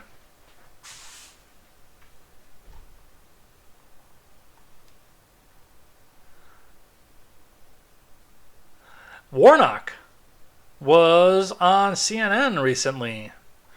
Aaron Rupar, with the initial on this, Warnock says black men considering voting for Trump should consider Trump's treatment of the Central Park Five. Forgetting the fact that Kamala Harris has a prosecutorial record in California. So we'll listen to a little bit of Warnock here, who I can't stand, and then the rebuttal from the Foo, which you can see if you're watching right now on the screen, but I won't read out loud until after we hear from the Good Reverend. A New York Times poll released this weekend shows Vice President Harris at 78% among black likely voters. That's nearly 10 points behind what President Biden got that's according to the 2020 exit polls. So 1 in 5 black men are saying that they're supporting Donald Trump. Why do you think that is? Listen, let me tell you something this morning. Black men are not going to vote for Donald Trump in any significant numbers. You want to fucking bet? We're not a monolith. But as black folk in general and black men in particular consider who Donald Trump is, as they consider the fact that this is the man who literally took out a full-page ad in the New York Times saying that these young teenagers back in the 1980s who were accused of a horrific crime should receive the death penalty. And then when it was proven that the exonerated five, the Central Park Five, were actually innocent, Donald Trump has shown no deal of concern about what they went through, no bit of contrition about it. He's doubled down on his position. This is who he is. And black men know that as they watch him deal with his own criminal problems and concerns, that the criminal justice system certainly doesn't handle them the way it handles him. On the other hand, you've got Kamala Harris, who in her work as a prosecutor found ways to give people a path towards a better life, who has spent her whole life as a lawyer, as a senator, and now as vice president, centering the concerns of... Did you hear that? Let me back up to that one. Who, in her work as a prosecutor, found ways to give people a path towards a better life, who has spent her whole life as a lawyer, as a senator, and now as vice president, centering the concerns. I know that he said prosecutor before this too, but no, I mean, just to say that she's a lawyer is somewhat dishonest. No, she legitimately put people in jail for weed so that she'd have free labor to fight the wildfires. I don't know enough about the story of the young black mom she prosecuted for having a sick kid. I will look into that. In fact, I'm going to save this one up here, because I want to look and see what that one is. All right. Let's see. We are running up on the clock here a little bit, but I want to get a little bit more done.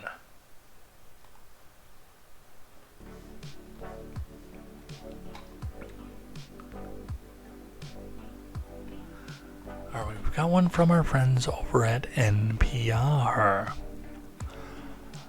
Local board members in Georgia can't refuse to certify election results. Judge rules from Sam Gringlas. And remember, hit that donate button if you want to see more news saying that all Republicans are bad, and all Democrats are good, and all third parties are also bad. Remember, NPR is only 10% government funded, so they need our money, comrade, to tell you all of this here. NPR is never printing reality. National Progressive Radio. Let's see what they have to say.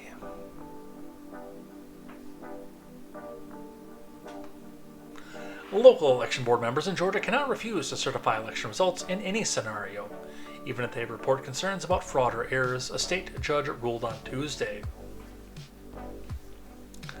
If election superintendents were, as plaintiff urges, free to play, Investigator, prosecutor, jury, and judge, and so, because of unilateral determination from error or fraud, refused to certify election results, Georgia voters would be silenced, Fulton County Superior Judge Robert McBurney wrote in his decision.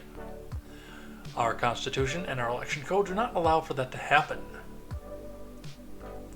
The ruling comes as several Republican local election board members have already declined to certify election results from primary contests earlier this year after the Georgia State Election Board passed a new rule that appeared to allow this discretion.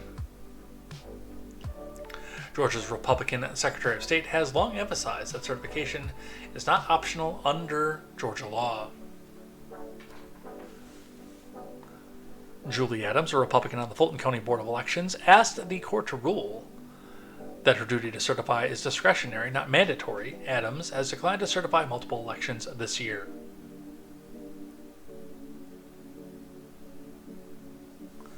I'm a bit torn on this.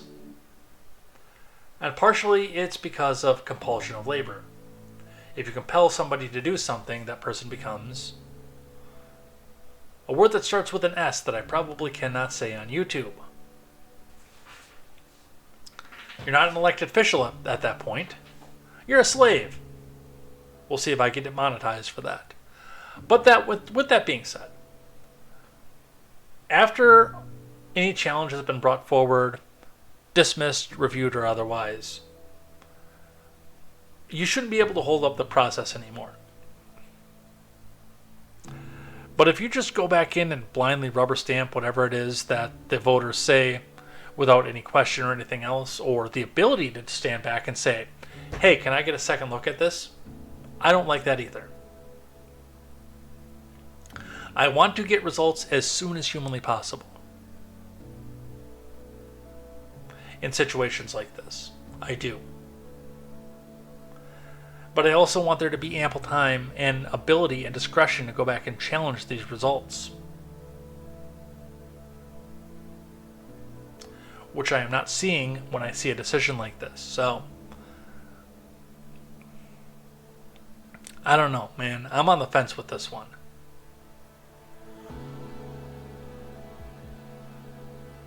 I mean, in reality, you wouldn't need special election officials to do this.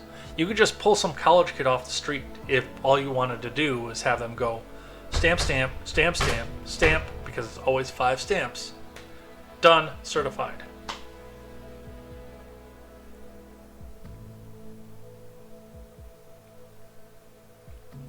I want these people to be able to question, but I still want to make sure that it can get done in a timely manner. And an activist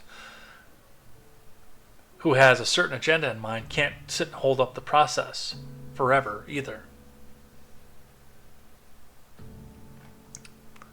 So, I am not in favor of this as it is written.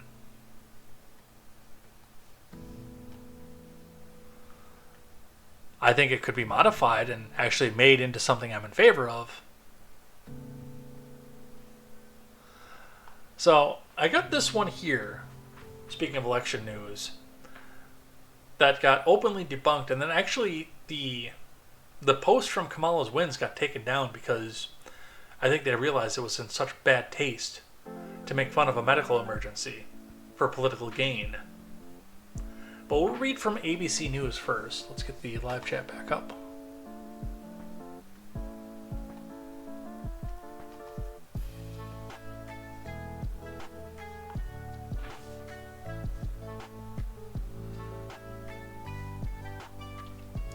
From ABC News, Trump's Pennsylvania town hall, interrupted by medical emergencies in the crowd, turned into an impromptu concert.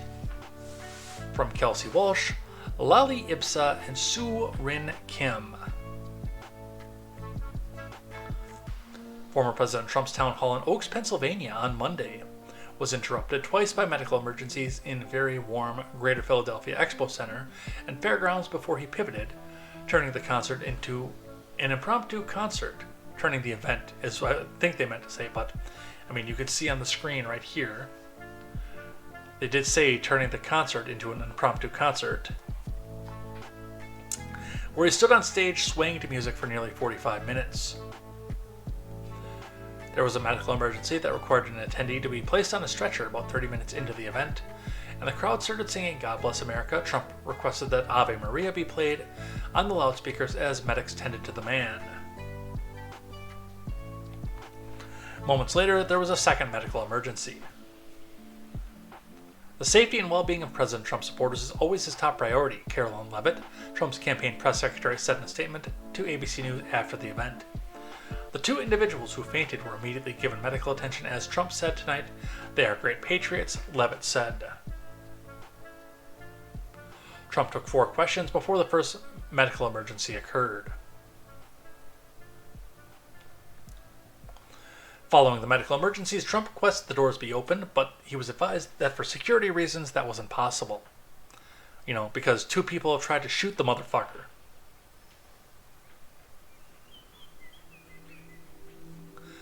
Both Trump and moderator South Dakota Governor Kristi Noem commented on the heat in the room.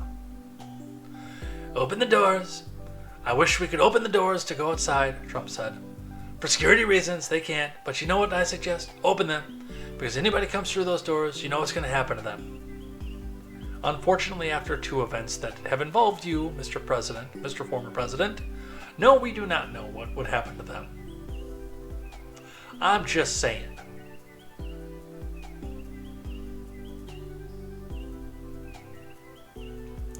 So, and Trump did end the event, I believe, early at this point. Let me scroll down here. The former president, adamant about playing his music, stood on stage for nearly 45 minutes, swaying to several songs on his playlist as the crowd sang and danced along. The crowd slowly dispersed, but many stayed for the entirety of the campaign event. To lighten the mood, Trump turned the town hall into an impromptu concert, and the crowd loved it, Leavitt told ABC News, adding, "The room was full of joy."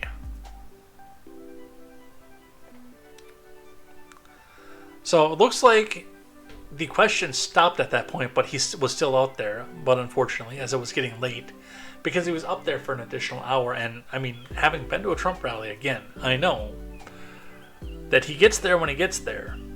And they do run a lot of the times late in the evening, like middle of the summer in Waukesha when I went to the Trump rally. It was dark for the entire time that I streamed. I didn't get out of there. I didn't get to my truck until almost 11 that night. And then I had to drive the hour and a half back home after that, because I had contemporary and work the next morning. So, I mean, it's already late at this point. These people, of course they're going to come back out and disperse. But to hear the Biden and the Kamala's wins people come back out and tell this, that he just listened to 4 questions, started swaying to music, and then left the town hall. That's not an accurate statement either. And he did cut short the Q&A, unfortunately. Colin Rugg. Breaking. ABC News debunks the Harris campaign's claim that Trump had a senior moment on stage and compliments him for how he handled the situation. Another narrative destroyed. ABC says Trump decided to change things up after a couple of supporters had medical emergencies at his Oaks, Pennsylvania rally. Let's listen. And former President Trump's town hall event in Pennsylvania took an unusual turn after he was interrupted twice by medical emergencies in the room. Trump stopped taking questions and stood on stage for nearly 45 minutes listening to his soundtrack. The crowd slowly dispersed, but many stayed for what became an impromptu indoor concert. ABC News senior national correspondent Terry Moran joins me now for more from Pennsylvania. Hey, Terry. Hey, Alex. So Donald Trump came here to the suburbs of Philadelphia, one of the critical battlegrounds in this battleground state, looking for votes. And it was scheduled to be this town hall event where he would be taking questions and listening to voters. And it turned into something else, as you say, when the candidate turned into a DJ. Donald Trump, in his 11th trip to must-win Pennsylvania, urged his supporters to turn out on Election Day. We win Pennsylvania, we win the whole thing. Yes. In a town hall-style event in the western suburbs of Philadelphia, the former president stuck to his top issues, attacking Vice President Harris over inflation and immigration. He pledged to shut the southern border, end Russia's war in Ukraine, lower prices at the grocery store, and bring down interest rates to 2%, while providing few details on how he'd accomplish all that. People don't think of grocery. It sounds like not such an important word when you talk about homes and everything else, right? But more people tell me about grocery bills, where the price of bacon, the price of lettuce, the price of tomatoes, they tell me. And we're going to do a lot of things. But then, 30 minutes in, 2 attendees suffered medical emergencies. A doctor, please. Doctor. The incidents shifted the mood, prompting Trump to cut the question short and instead play some of his favorite music. How about this? We'll play YMCA and we'll go home. Trump kept DJing, and most of his supporters stayed for another 30 minutes of his playlist.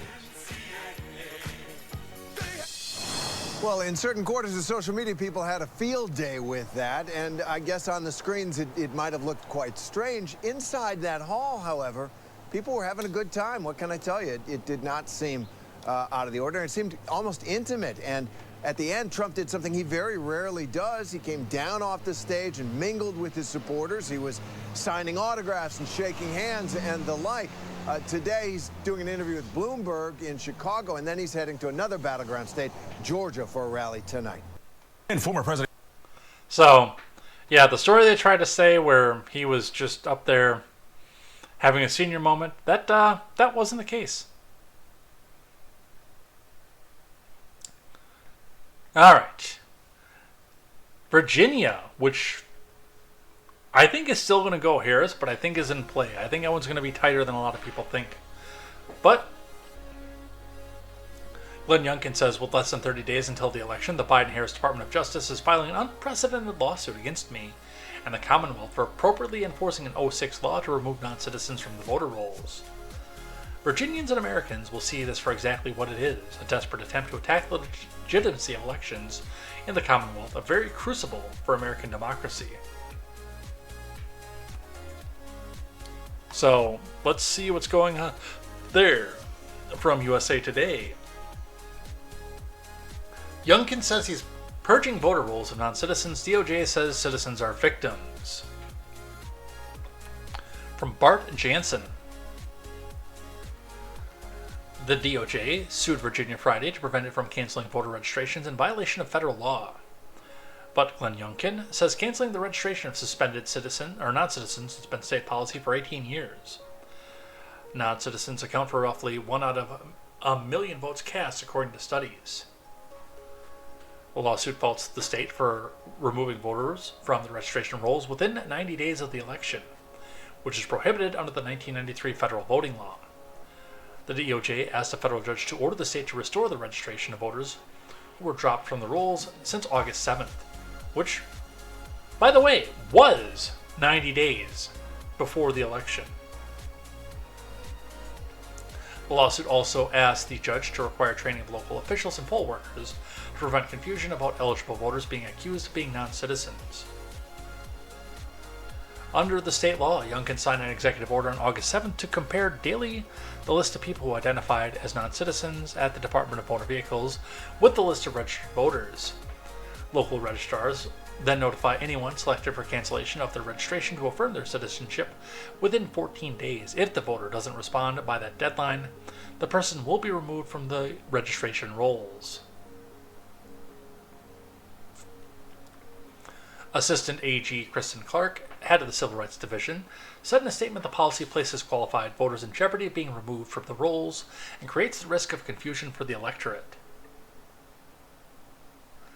The lawsuit alleges that the voters were identified as non-citizens even if they previously submitted registration forms that affirmed their citizenship, and that the comparison program doesn't verify the accuracy of the response. Once a registration is flagged, the local registrars have no discretion to decline to notify the voter about the pending cancellation, even when the registrar has a reason to believe the voter is a U.S. citizen, the lawsuit says. Youngkin's executive order said 6,303 suspected non-citizens had been removed from the rolls between January 2022 and July 2024. Some voters appear to have been dropped despite being citizens. For example, in Prince William County, at least 43 of the 162 people removed before July 31st were likely U.S. citizens, according to the lawsuit, which cited the findings of the county's electoral board. So, a couple things on both sides of this. Now, signing the executive order was within the purview of Youngkin, but of course, when we look at this now, the enforcement of such will not be able to happen because August 7th was exactly 90 days before the election. So now, once the order is in, now the DMV has to go through and look for these people, but you're inside of Georgia's law, Virginia's law and federal law. This is going to be another one of those gray area things that I think is going to get cleared up by this, though, too. When they look and say, hey, is it going to fall on the application date or the enforcement date? Realistically, I am with the DOJ on this one. I don't say that very often, but I'm with the DOJ on this one. While I want to make sure that there are no non-citizens voting in Virginia, the DMV should have been done with its work before August 7th. And I do believe this is a violation of federal law.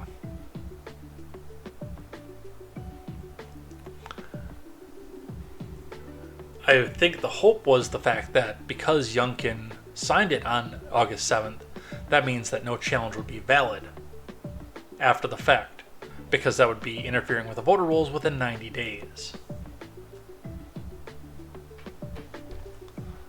I see some compelling reasons to side with Youngkin on this, but for the most part, the way that I've read the law, enforcement should have been finished before August 7th, not just the order being signed on that day.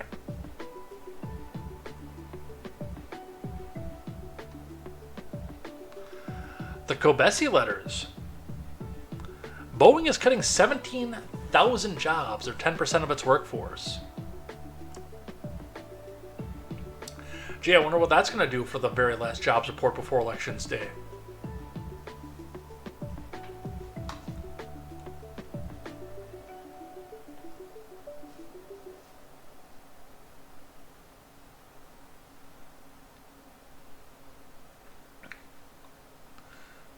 Yeah, I did the math because I had a different article for this one, and I looked at that, and I did the math for that too because I wanted to make sure.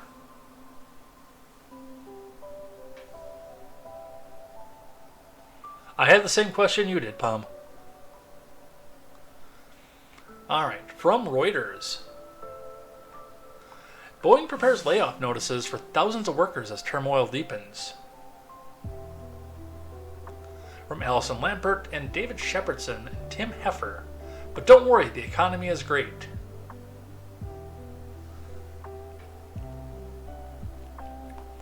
Thousands of Boeing staff will get layoff notices within weeks, a union and industry sources said, as a senior U.S. official flew to Seattle to try to ease a crippling strike, and a major airline issued a warning over the plane maker's deepening turmoil. Acting U.S. Labor Secretary Julie Sue's first intervention comes days after Boeing unveiled plans to cut 17,000 jobs to take $5 billion in charges, continuing a year of tumult for the company. Acting Secretary Sue is meeting with both parties today to assess the situation and encourage both parties to move forward in the bargaining process, a Department of Labor spokesperson said on Monday. While Sue has previously spoken with Boeing and the striking West Coast Factories Workers Union, it is her first time in Seattle meeting both sides in person. The International Association of Machinists and Aerospace Workers said its lead negotiator, John Holden, had updated Sue on the current talks, stressing the union's commitment to negotiate a contract that values members' skills and dedication. Boeing and White House spokesperson declined to comment on Sue's visit. Roughly 33,000 workers have been on strike since September 13th, seeking a 40% wage increase over 4 years.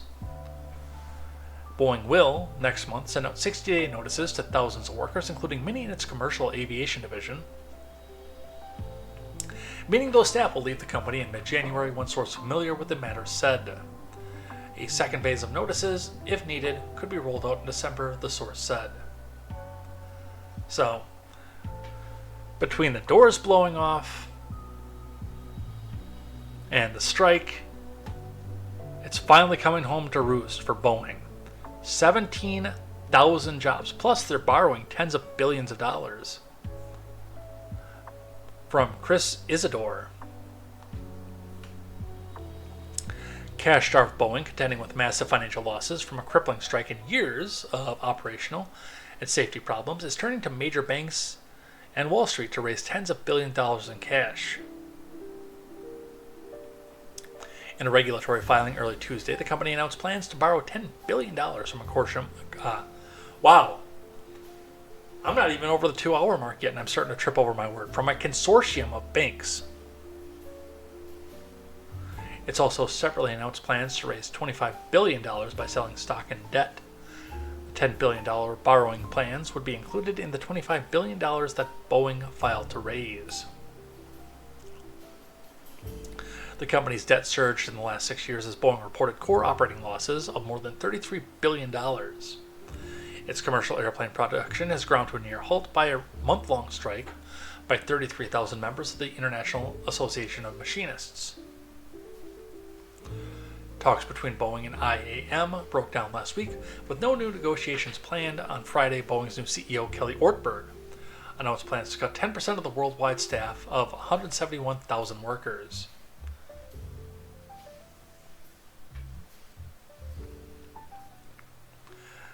Boeing's credit rating has plunged to the lowest investment grade level, just above junk bond status, and major credit rating agencies have warned Boeing is in danger of being downgraded to junk. I mean, I wouldn't own it right now. I might buy up a few shares at the bottom. See what I can get for like $20.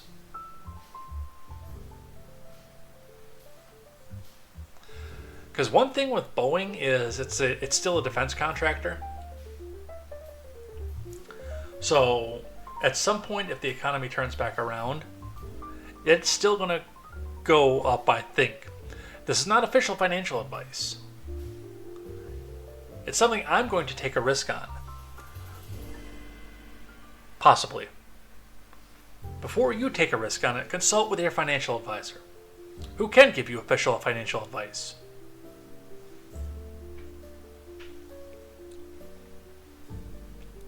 So, but don't worry, the economy is great.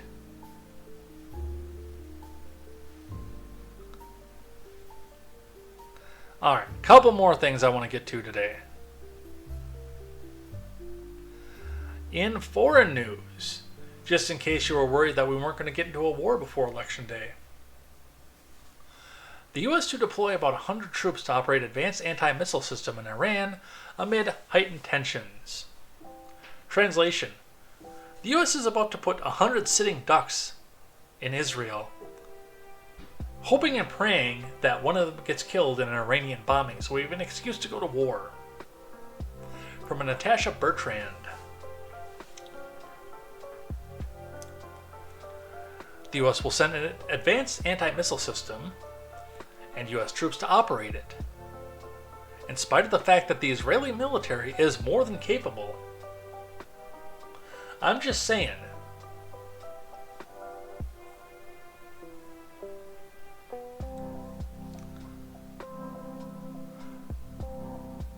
To help bolster Israel's air defenses following Iran's unprecedented attacks against Israel on April 13th and again on October 1st, the Pentagon said on Sunday. It's not the first time the U.S. has deployed the system, the Terminal High Altitude Area Defense, or THAAD, battery to the Middle East. Major General Patrick Ryder, Pentagon Press Secretary, said in the statement, he is a fine example of a modern Major General, by the way.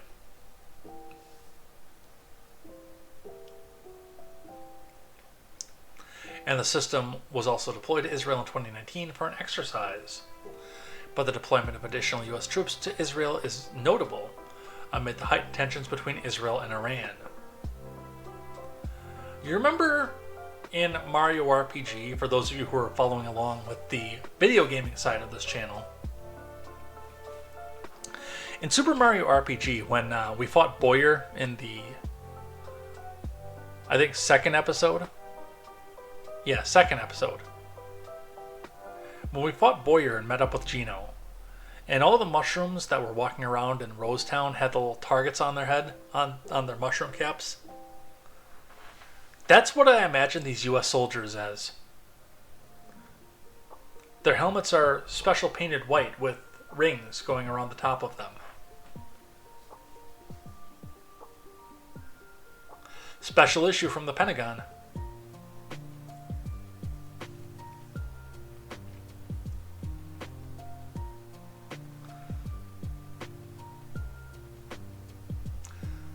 Approximately 100 troops are being deployed to Israel to operate the THAAD battery.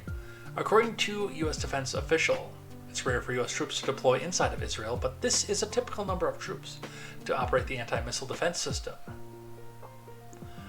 The THAAD system is specifically meant for anti-ballistic missile defense and could help Israel better defend itself against a future Iranian attack. Or, conversely, it could mysteriously jam as an Iranian battery is coming down, and oops, that's 100 American souls lost. Shucks, guess we're going to war.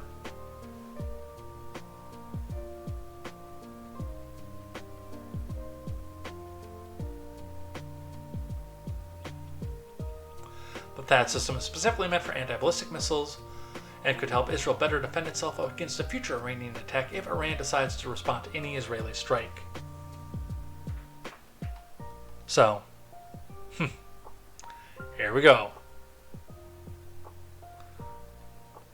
Speaking of which, from the Jerusalem Post, at least one killed in a fire at a refinery in Iran's Khuzestan province, state media says. Holy crap, we're over 2 hours on the official recording. From Reuters.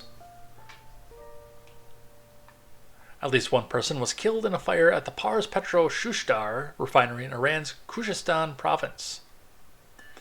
State media reported on Tuesday as efforts to control the fire are ongoing. A local authority attributed the cause of the incident to a tanker collision with gasoline tanks and said the incident is under investigation. In Iran, while we're waiting on Israeli strike.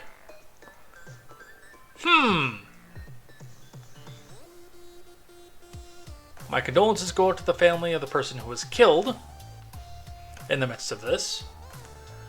I don't want to say anything until we have an official report that says who or who is not involved in this, or whether or not it was, quote, an accident.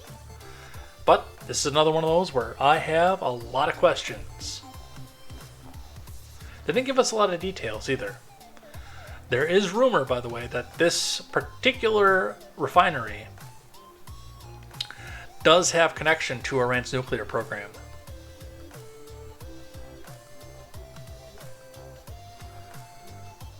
And I'm going to finish off on some good news, in spite of the fact that now Musk is also getting in legal trouble, or having his ability to launch severely limited. But I don't know if we have video of this one.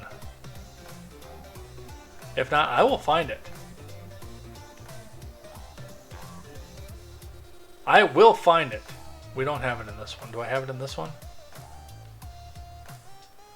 No, that one's just video of the lift. Oh, yeah, we do have liftoff.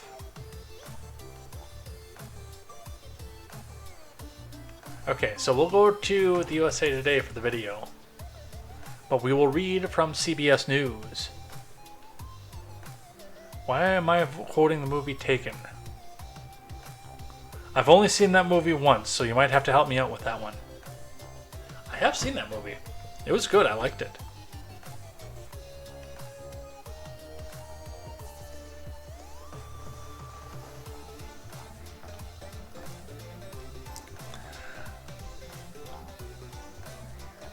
Alright, let's scroll back up to the top of the article. In one of the most dramatic high-risk space flights to date, SpaceX launched a gargantuan Super Heavy Starship rocket on an unpiloted test flight Sunday, and then used a giant Mechazilla mechanical arms on the pad gantry to pluck the descending first stage out of the sky in an unprecedented feat of engineering. The Starship upper stage, meanwhile, looped around the planet and re-entered the atmosphere over the Indian Ocean as planned, and during temperatures nearing 3,000 degrees as it descended to a controlled on-target splashdown.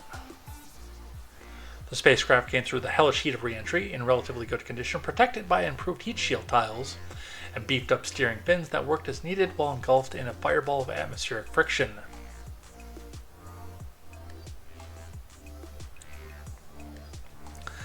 But the jaw-dropping first stage capture back at launch pad using pincher-like arms, more familiarly known as chopsticks, was the clear highlight of the giant rocket's fifth test flight. Snagging the descending, 23-story tall Super Heavy booster with the Mechazilla arms represented an unprecedented milestone in SpaceX's drive to develop fully reusable, quickly relaunchable rockets.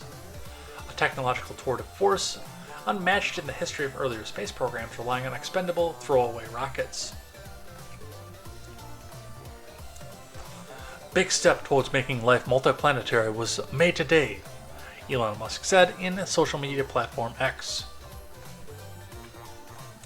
The 397-foot-tall rocket, blasted off from SpaceX's Boca Chica, Texas, flight facility on the Texas Gulf Coast at 8:25 a.m., putting on a spectacular sunrise show as the booster's 33 methane-burning Raptor engines ignited with a ground-shaking roar and a torrent of flaming exhaust. 3 minutes and 40 seconds after liftoff, the Super Heavy booster fell away, flipped around, and restarted the 13 Raptors to reverse course and head back toward the Texas coast as the Starship upper stage continued to climb to space on the power of its 6 Raptor engines. The booster's flight computer was programmed to direct the stage to a splashdown in the Gulf of Mexico if any problems developed on the rocket or the launch pad capture mechanism. But no such problems were detected. The flight director sent a required go command, and the Super Heavy continued toward its launch pad, descended at an angle, then straightening up as it approached the gantry.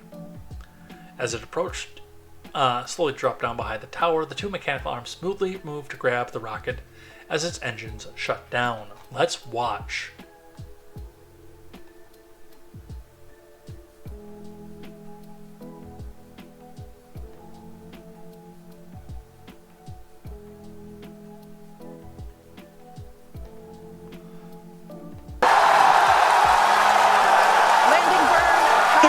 Ignited. We're now down to 3 Raptor engines. We can see those chopsticks now in here.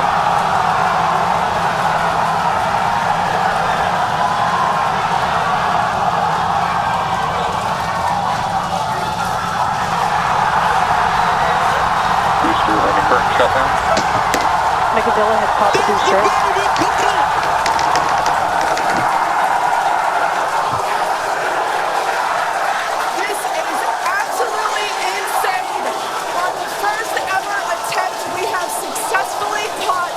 Super Heavy booster back at the launch tower. What an incredible view! Are you kidding me? That's beautiful, man. That's a thing of beauty right there, of engineering beauty. You love to see it. You'll love to see it. Now we have a chance to come back and reuse some of these rockets instead of having to build an entire new one every time we want to go to space.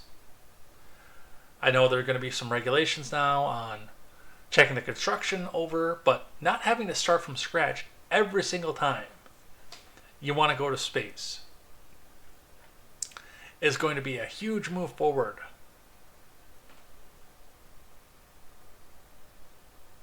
And I'm glad I got to see it. I'm glad I lived long enough for something like this.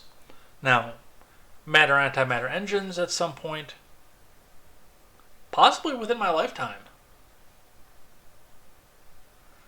But for this right now on Solid Fuel, I reiterate. That's beautiful, man. All right. Lastly, before we move off of topic, I do, unfortunately, want to point out, and Ian Miles Chong did turn his replies off for this one, which I think was kind of a bitch move. But Ian Miles Chong posts, "This is what lawfare against Elon Musk looks like, and they aren't even hiding it. The California Coastal Commission voted 6-4 to reject SpaceX's proposal to increase Falcon 9 launches from 36 to 50 at Vandenberg Space Force Base, citing in part the political activities of SpaceX CEO Elon Musk on X. These petty bureaucrats are targeting Musk's business operations due to his local political stance on the platform, rather than solely focusing on environmental or safety concerns." So, and that sucks. But the good news is that it's California. And if he still wants to run it in Texas, I'm sure Greg Abbott will come in and say, "Launch it again, Elon." I want to see more of this. I want to cover more of this. I don't want to do politics all as much. Unfortunately, we are in for a tumultuous 4 years again. And we're probably going to see much more politics come from contemporary, but like, I want politics to slow down enough that we can watch this kind of stuff. I was so impressed by this, and I want to see more. I do. Alright, let's head out of here. Let's finish off with the end of the show, as we always do, when we read the Ferengi Rules of Acquisition, and then check out some things that I like and some things that I hate. So, on for the Rules of Acquisition.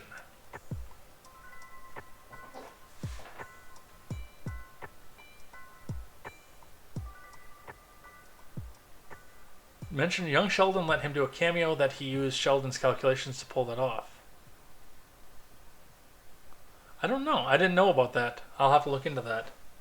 But I know, yeah, that was a season 1 episode of Young Sheldon where he came up with the equations supposedly to land the rocket. It'd be cool if Ian Armitage actually got to go and see that because of the character.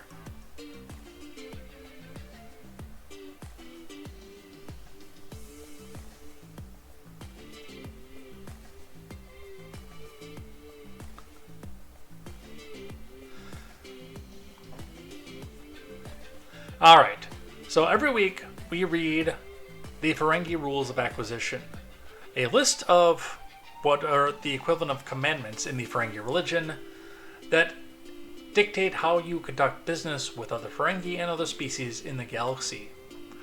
There are well over 100 of these rules of acquisition in canon, and 400 of these rules that didn't make it onto any alpha or beta canon, video games, books, or other media. Every week we read one of these rules. We talk about how it can be used in real life and where it goes from there. So, our 21st rule of acquisition. The first one that I read that was featured on Picard, although it was first featured on a DS9 episode. The 21st rule of acquisition: never place friendship above profit. This is one of those that was specifically meant to criticize capitalism, with Roddenberry being an avowed communist, of course. And that's not me making fun of Roddenberry. He was very open about that. It's part of the reason that the Federation went to a cashless society. It's because of Roddenberry's views on capitalism and communism. This was used in the DS9 episode Rules of Acquisition and a Picard episode First Contact. This, of course, being from the 3rd season, so I have not seen it yet, because I haven't seen the 3rd season of Picard yet.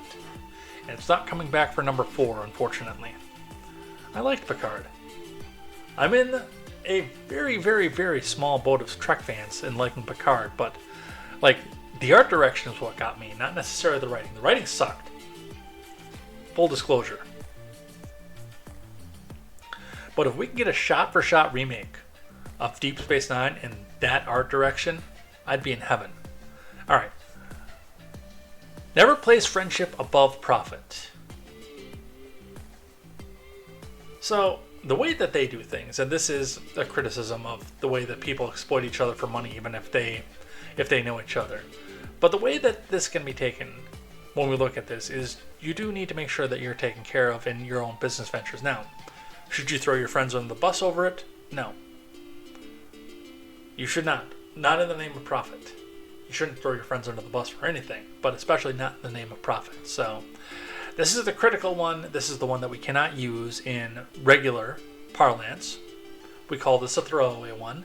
And next week, we go into a more philosophical one. Let's do some things that I like and some things that I hate. Thing that I like number 1, from the Daily Wire, which is not loading for whatever reason. Let's get a reload on this one. Minnesota rep picks fight with J.D. Vance and somehow Kamala still loses, from Virginia Kruta. Yeah, Quark throws everybody under the bus. Oh, I missed that somehow. I must have fallen asleep. Yeah, Quark throws everyone under the bus, but that doesn't mean that we should. Dean Phillips, who is most known now for being a Russian asset for running against Biden in the primary, picked a fight with Senator J.D. Vance on Monday, and somehow it was the vice president who came out the loser. The confrontation began with a story in the Star Tribune that was promoted on X by the reporter who wrote it. Ryan Faircloth, VP nominee J.D. Vance, visited Minneapolis on Monday and portrayed the city as in decline. Echoing Trump's comments about Detroit, Faircloth wrote, "The story of Minneapolis coming to every community across the U.S. if we promote Harris to the president," Vance said. Phillips responded to Faircloth's post, attacking Vance directly. "Shame on you, Vance, for coming to our community and calling us a city in decline. George Floyd's murder and COVID's destruction occurred under your emperor's reign, and you've done nothing to help. Take your fear-mongering freak show back to lovely Cleveland," he scolded. So Dean Phillips is trying to get back on the Democrats' good side after running against Biden in the primary, you see. And yes, that is that Dean Phillips. But community notes for the win. J.D. Vance did not call Minneapolis a city in decline. That is Ryan Faircloth from the Minnesota Star Tribune's interpretation of J.D.'s press conference, with a link to the video of the press conference, which unfortunately, given the fact that we're at 2 hours 18 minutes, we are not going to watch.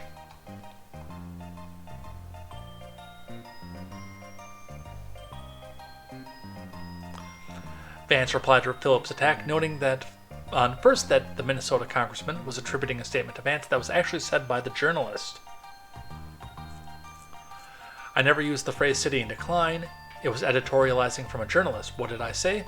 Minneapolis has suffered greatly," Vance clarified, pivoting to turn the attack back on Minnesota Democrats, up to and including Governor Walz, who had allowed rioters to destroy the city of Minneapolis over the summer of 2020. And not because of Floyd's murder, but because politicians like you allowed rioters to loot and burn, causing $500 million in damage. Burn!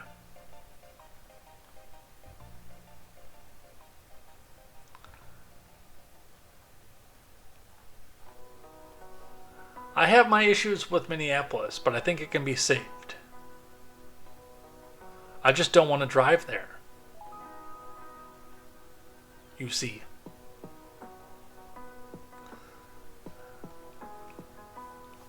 An interesting take, I will say, in the very least. I don't know how this would turn out. But this is worth the popcorn like Lunacy brought us over in the live chat. Trump vows to make car loan interest tax deductible. Stimulate massive domestic auto production. From Zach Jewell. Former President Trump announced in Detroit on Thursday that if he wins the election, he will make car loan interest fully tax deductible, adding the policy to his plans for other major tax cuts. During a speech at the Detroit Economic Club, Trump said the tax deduction on car payments would revolutionize the car industry and stimulate massive domestic auto production. The former president added that the policy would make car ownership dramatically more affordable for millions and millions of working American families. Let's listen. Today I am also announcing that as part of our tax cuts, we will make interest on car loans fully deductible.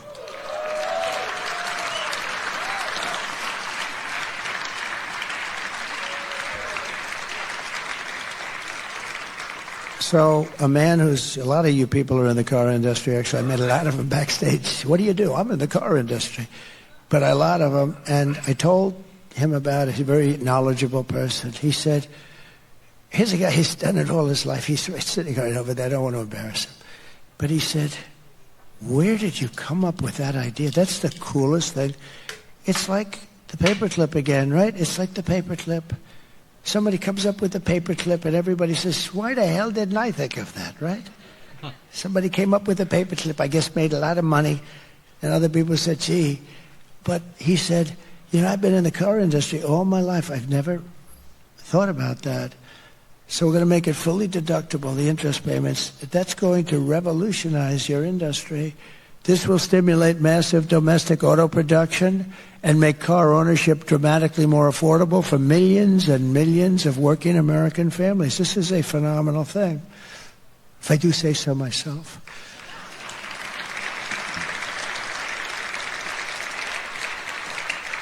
Who likes that idea? Isn't that great?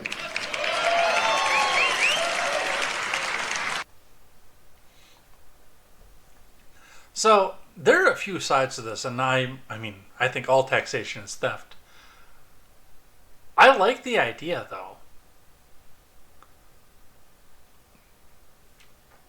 I would almost like to see that. That would be, to me, better than the $25,000 upfront down payment assistance that Harris is coming off here for tax deduction on the interest. Because, realistically, and I can see how he would do it. We'll stick with cars for a moment.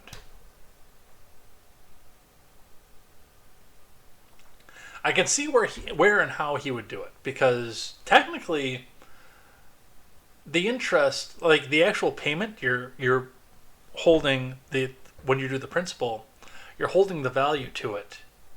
So you're turning that over into equity on your vehicle. Not very much, because vehicles decline in value as fast as they do.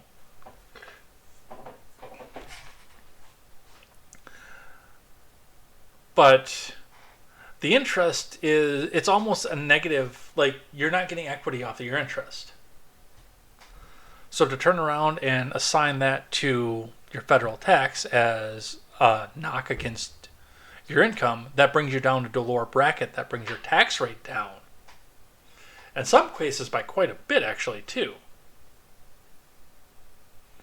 So either brings you back with a bigger refund at the end of the year, or lowers the burden that you have to pay no matter what. I think in a lot of cases that would come out as just massive refund for a lot of people. Now, what is this going to do? Well, first off, we have NBC and CBS are already out here running to tell you how this is going to help the rich, mostly. And I don't disagree that it will help the rich. I think it will. I know it will, because a lot of them buy their assets all on credit. But I think this is going to be a bigger boom to the middle class, where the vehicle that you need literally to make money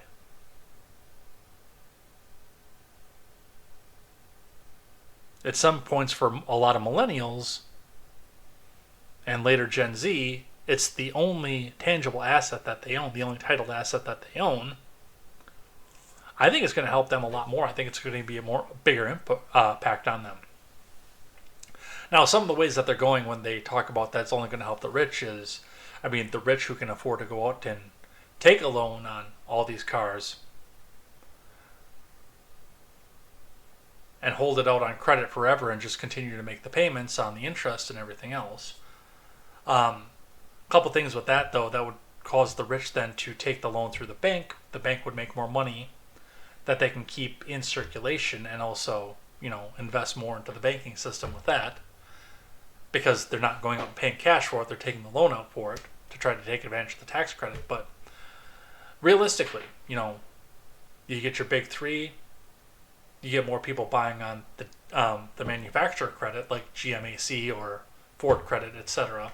But then also like your regional bank, like a Wells Fargo or something, that gives you a car loan and says, hey, here's your car loan. Make sure that you keep your interest notes, or we give you your interest notes at the end of the year. You turn them into your tax professional, and boom. The only people this would realistically not help would be, of course, the people like I was pre-2014, where the only thing I could possibly afford was paid for in cash. I wouldn't get that deduction there.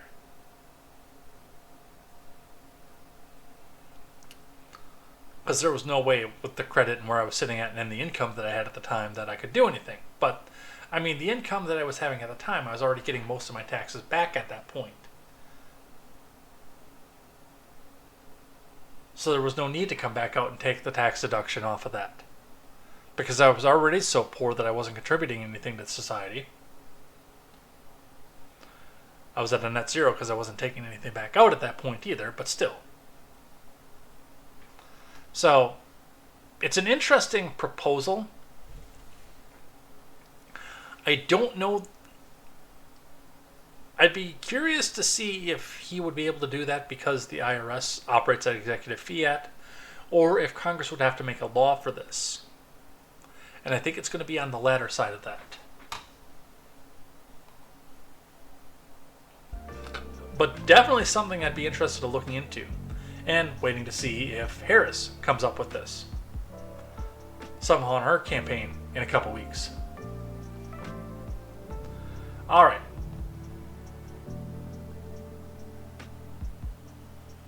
The last thing I like, and then we'll go on to some things that I hate. I went on a little bit more of a rant than I thought I was going to on that, but father accused of killing man he found with 14-year-old daughter could use heat of passion defense. First off, father accused of killing man he found with 14-year-old daughter is based. Get this guy out of jail and get him a fucking medal. This ad is... No, I didn't want that window. I wanted this one.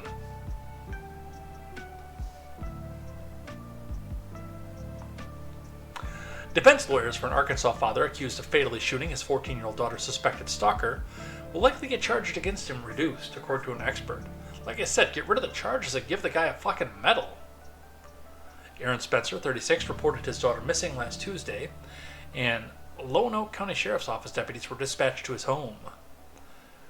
But on their way, they learned that Spencer had found his daughter in 67-year-old Michael Fossler's car and that the father had shot the other man dead in the ensuing confrontation.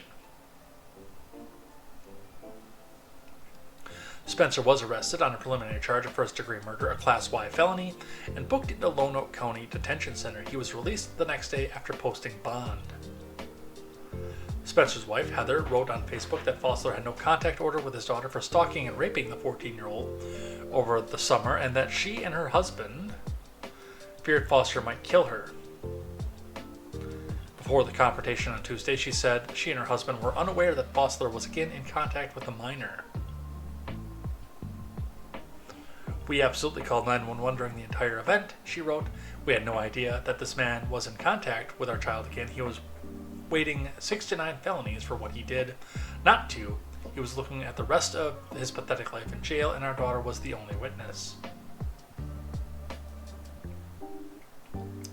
So, while I'm against the death penalty from the government, because exonerating evidence can come back out and, make it so that the person wasn't guilty and you can't go back and unkill the dude. From the sounds of it, and again, I don't know the full evidence of what went on with this. The guy obviously wasn't wearing a body cam when he went back and found his daughter in this sick fuck's car.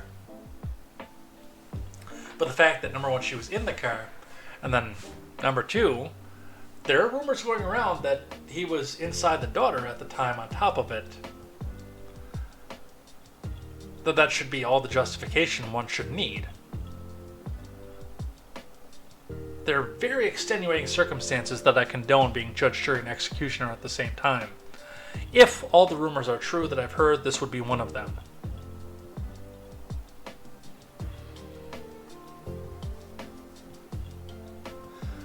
But that will be for a court to decide.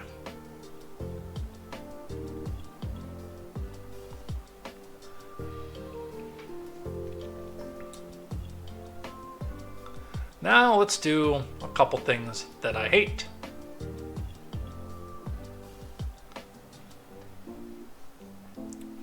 Jim Baff. Oh, I'm totally sure this wasn't contrived to make it look like Trump supporters are Nazis and racists. No one would ever do that. This is so obviously a ruse. During a Trump boat parade this week, a group of people with both Trump flags and Nazi insignia were seen out on the lake. I'm sure 4chan already has the identity of this man, and his entire social media has been dumped. Wow, look at those beautiful swastikas. There we go, white power. Hal Trump. Yeah, make America white again. Fed. We're out here in Jupiter, loving the good weather, blue skies. Woo! Make America white.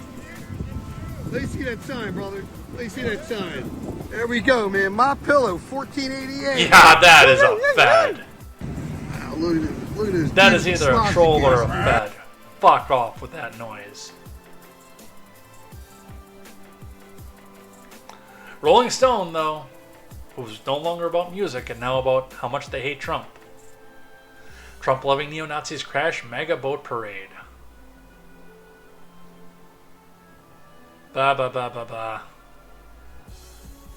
don't care about that too much. Just the fact that, this whole thing trying to tie the neo-Nazis with the Trump campaign, I mean, they've been trying to do this since 2015. Nobody's bought it from the beginning. I think there were a few people that jumped on board, but, I legitimately think that Fuentes is a fucking plant, too. Because he changes his story way too much at this point. Trump responded, which was probably stupid.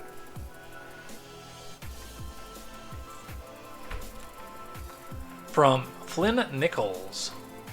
The campaign of Trump has responded to the controversy surrounding the boat that displayed swastikas and Trump flags during the parade in Jupiter. Trump's campaign has dismissed the display as a false flag attempt by liberal activists. In a statement to Newsweek, Carolyn Levitt said Kamala's supporters are reaching all-time lows. Social media posts show that genuine Trump supporters identified these idiots as liberal activists trying to create fake news. They clearly responded accordingly. I wonder if Midget has the chans. Because my friend Midget B goes on 4chan all the time. And even though I think a lot of that is infiltrated as well at this point because of the anonymous nature, I'd be interested to see if he actually, if they have these people identified at this point. Because typically they can get that pretty quick.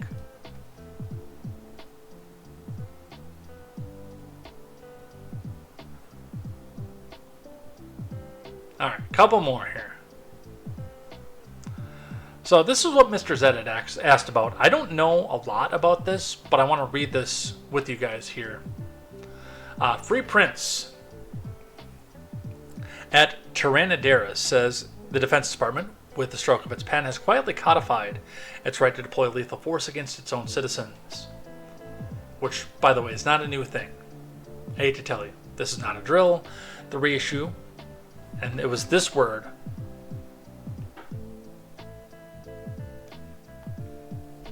that reminded me that they've always had the ability to do this. Of Directive 5240.1 is a declaration of intent. The military, an entity designed for external enemies, now turns its gaze inward, poised to act with deadly precision when the inevitable clash of wills erupts. This is by design They anticipate conflict, and in their anticipation, they prepare the battlefield, our streets, our homes, and our lives. And they will strike with the full force of war machine built to crush foreign adversaries, even though they can't do it, but now aligned to dismantle internal dissent. The facade of representative government crumbles as the state arms itself, not just with weapons, but with legal and bureaucratic tools to enact violence under the guise of order.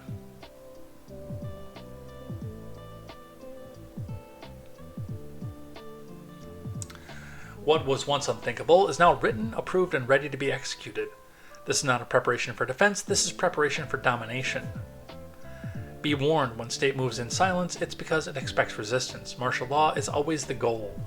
And this, by the way, I looked for this under mainstream news outlets.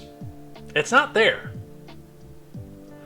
You can actually find this document if you Google this word, but like, there's no CNN article about it. The New York Times isn't talking about it. NBC isn't talking about it. And this should be big news. It should have been big news the first time. So, let's read DoD intelligence and intelligence-related activities and defense intelligence component assistance to law enforcement agencies and other civil authorities. Effective September 27th, 2024.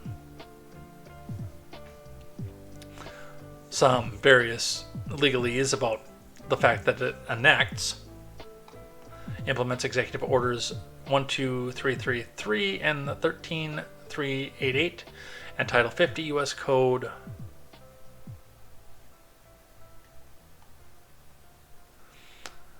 and this is a page into this. I will find the full document and put it in the Discord. Or I'll ask Mr. Zed to do it because I think he has it as well. Under Section 3.3, Levels of Authority. Subject to paragraph 3.1, defense intelligence components may provide personnel to assist a federal department or agency, including a federal law enforcement agency or a state or local law enforcement agency, when lives are in danger in response to a request for such assistance in accordance with the following approval authorities. Secretary of Defense approval. Secretary of Defense may approve any type of requested permissible assistance described in paragraph 3.2. The decision to approve requests for these types of permissible assistance described in paragraph 3.2, law enforcement agencies and other civil authorities are reserved to the Secretary of Defense. Provisions of personnel to support response efforts for civil disturbances, which may also require presidential authorization, aka the Insurrection Act.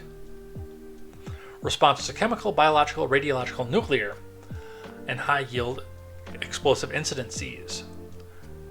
But they highlighted here subsection C. Assistance in responding with assets with potential for lethality or any situation in which it is reasonably foreseeable that providing the requested assistance may involve the use of force that is likely to result in lethal force, including death or serious bodily injury. It also includes all support and civilian law enforcement officials in situations where a confrontation between civilian law enforcement and civilian individuals or groups is reasonably anticipated. So they can do this preemptively too.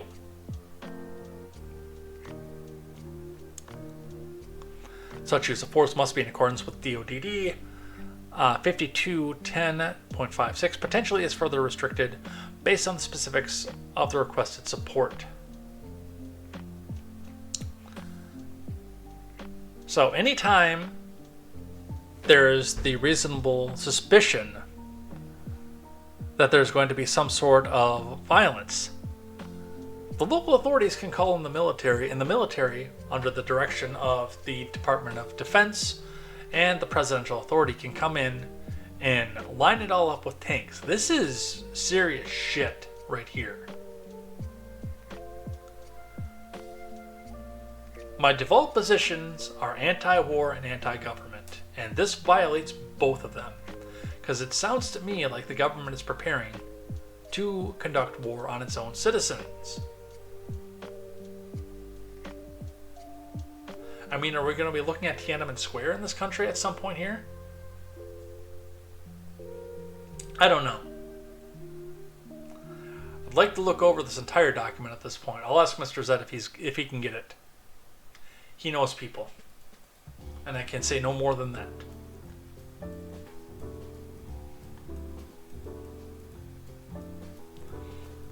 Alright, last two. From Bricks News, Donald Trump says he will ban gender reassignment surgery for children in all 50 states. There has been no evidence to the fact that he would do this. There's been no indication, no indicator at all. For the most part, as he's gone, he's been, trying to get the states to pass the legislation, but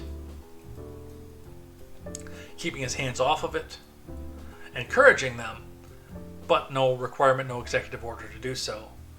But the reason that I brought this up under things that I hate is that it is also being put out by a website, or I'm sorry, an X account that gives you coverage of all things BRICS, which is a world organization that seeks to unseat the U.S. as the center of power, instead centering in either Brazil or China. So, whether or not there's any reality to any of this, I don't know. I tend not to believe it, but I mean, this is the kind of stuff that they're going to put out, and people who are in favor of transgender surgery for anybody are going to hit repost breathlessly without reading or thinking, because it fits their narrative. For all I know, this might be true. I've seen no indication or evidence that it could be, but for all I know, it is. But given the fact that that's the name that's up there, X'd it out. Press X'd it out, folks. And lastly, the thing that made me cringe to absolute death. From Wired, Tim Walz rally goes live on World of Warcraft Twitch stream. Because they desperately need to reach young male voters. Now, the $1 million forgivable to young black business owners, I did not put that on the stack, because I can't find any confirmation to it. This has already happened, and it was cringy. Now, Walz did not play World of Warcraft, but they put the rally live on a well-known Twitch stream that does World of Warcraft. I don't even know anybody that plays World of Warcraft. I mean, the only reason Blizzard is still on my radar is because I just did a run-through of Diablo 2.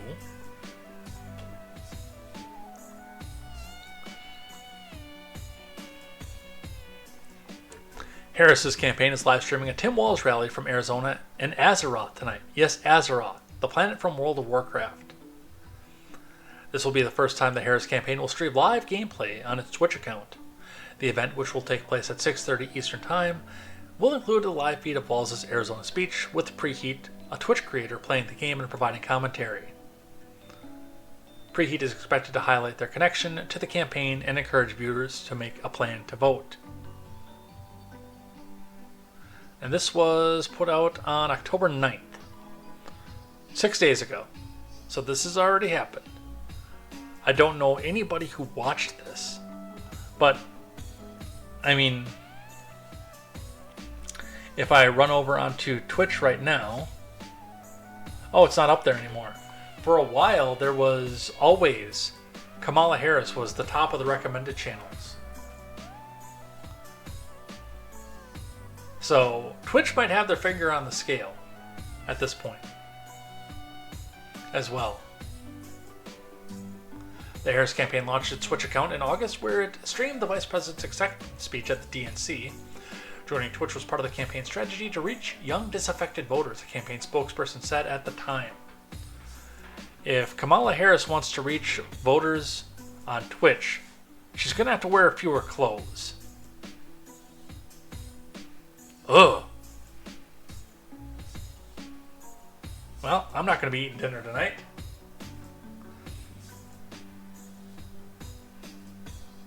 this whole thing just reeks of desperation. And with that, I gotta call it a night.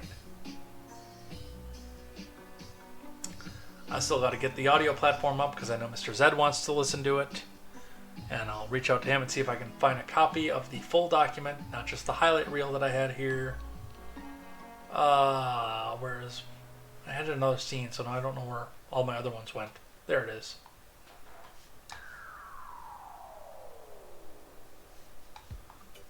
Wow, we went through a lot of stuff today.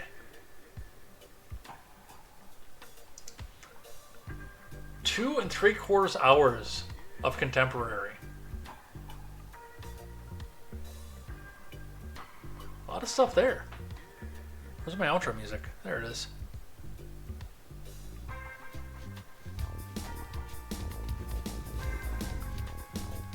That's what I wanted to pause. Well, anyway, a lot of stuff that's going on in the world here, so we got through as much of it as we could. I know I spent a little bit more time on some of the things that maybe I should have spent all the time on that I did, but a lot of stuff done, a lot of stuff going on here. We'll be back here tomorrow night to go and finish the Bowser's Keep portion of Super Mario RPG, and probably we won't finish up the factory tomorrow night.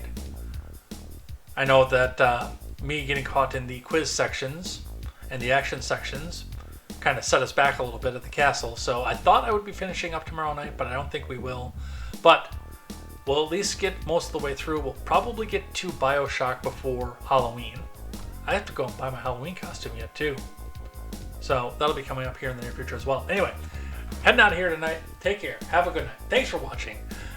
Audio platform will be up by the end of the night tonight. Video platform should be up before I go to work tomorrow, unless I get sidetracked as we go. Take care. Have a good night. We will see you here next time for more news, more headlines, and more contemporary. And until then, I'm Jay Edgar, and this is Contemporary. Take care.